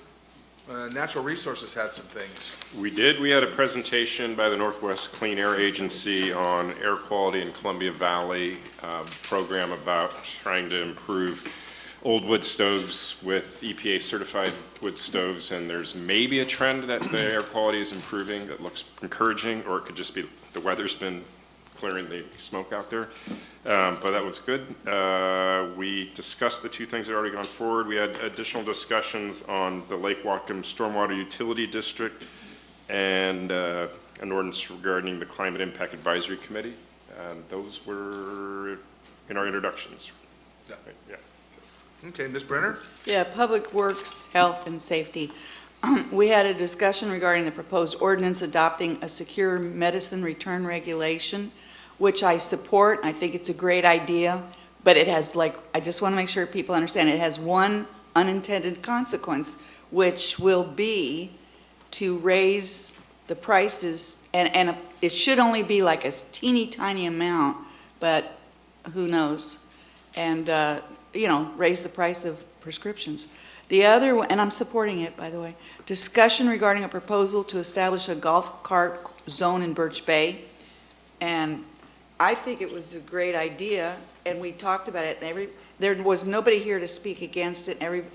It just seems like a great idea. Ken had a really fun idea, and that was to make the whole county a golf cart zone. I just thought it was cute. Okay. How about council member updates? Yeah, today is my 36th wedding anniversary, and I've really enjoyed spending it with the six of you. So I'd like to say hi to my wife. Congratulations. That's it for me. Brief update on the North Sound Behavioral Health Organization and the health integration for 2020. You might remember we had some debate about the mid-adopter status with conditions. I don't know if you guys remember, but essentially the 5 counties did all agree on a proposal to become mid-adopters in 2019 and sent in some conditions with our sort of acceptance. And we're a little unsure what the state would say, what the healthcare authority would say, but they came back and said, okay, your conditions are more or less granted, and now we're fine-tuning some of that stuff. But basically, the 5-county region, North Sound Behavioral Health, will continue on and lead us through that important health integration with physical and mental health. Mr. Brown? Anything? He did it. Congratulations, Mr. Weimer. And actually, congratulations on getting the support of the 5 counties. That wasn't easy. So. I didn't do anything. Well, Yeah. no, but that's pretty amazing. No, it was good. A lot of people did work hard on it, and Yeah. in the end, yeah, we all pulled together. It was good. Well, today is my wife's birthday, so there it is. Friday's my birthday. Yeah. Okay, no other business before the council. We are adjourned.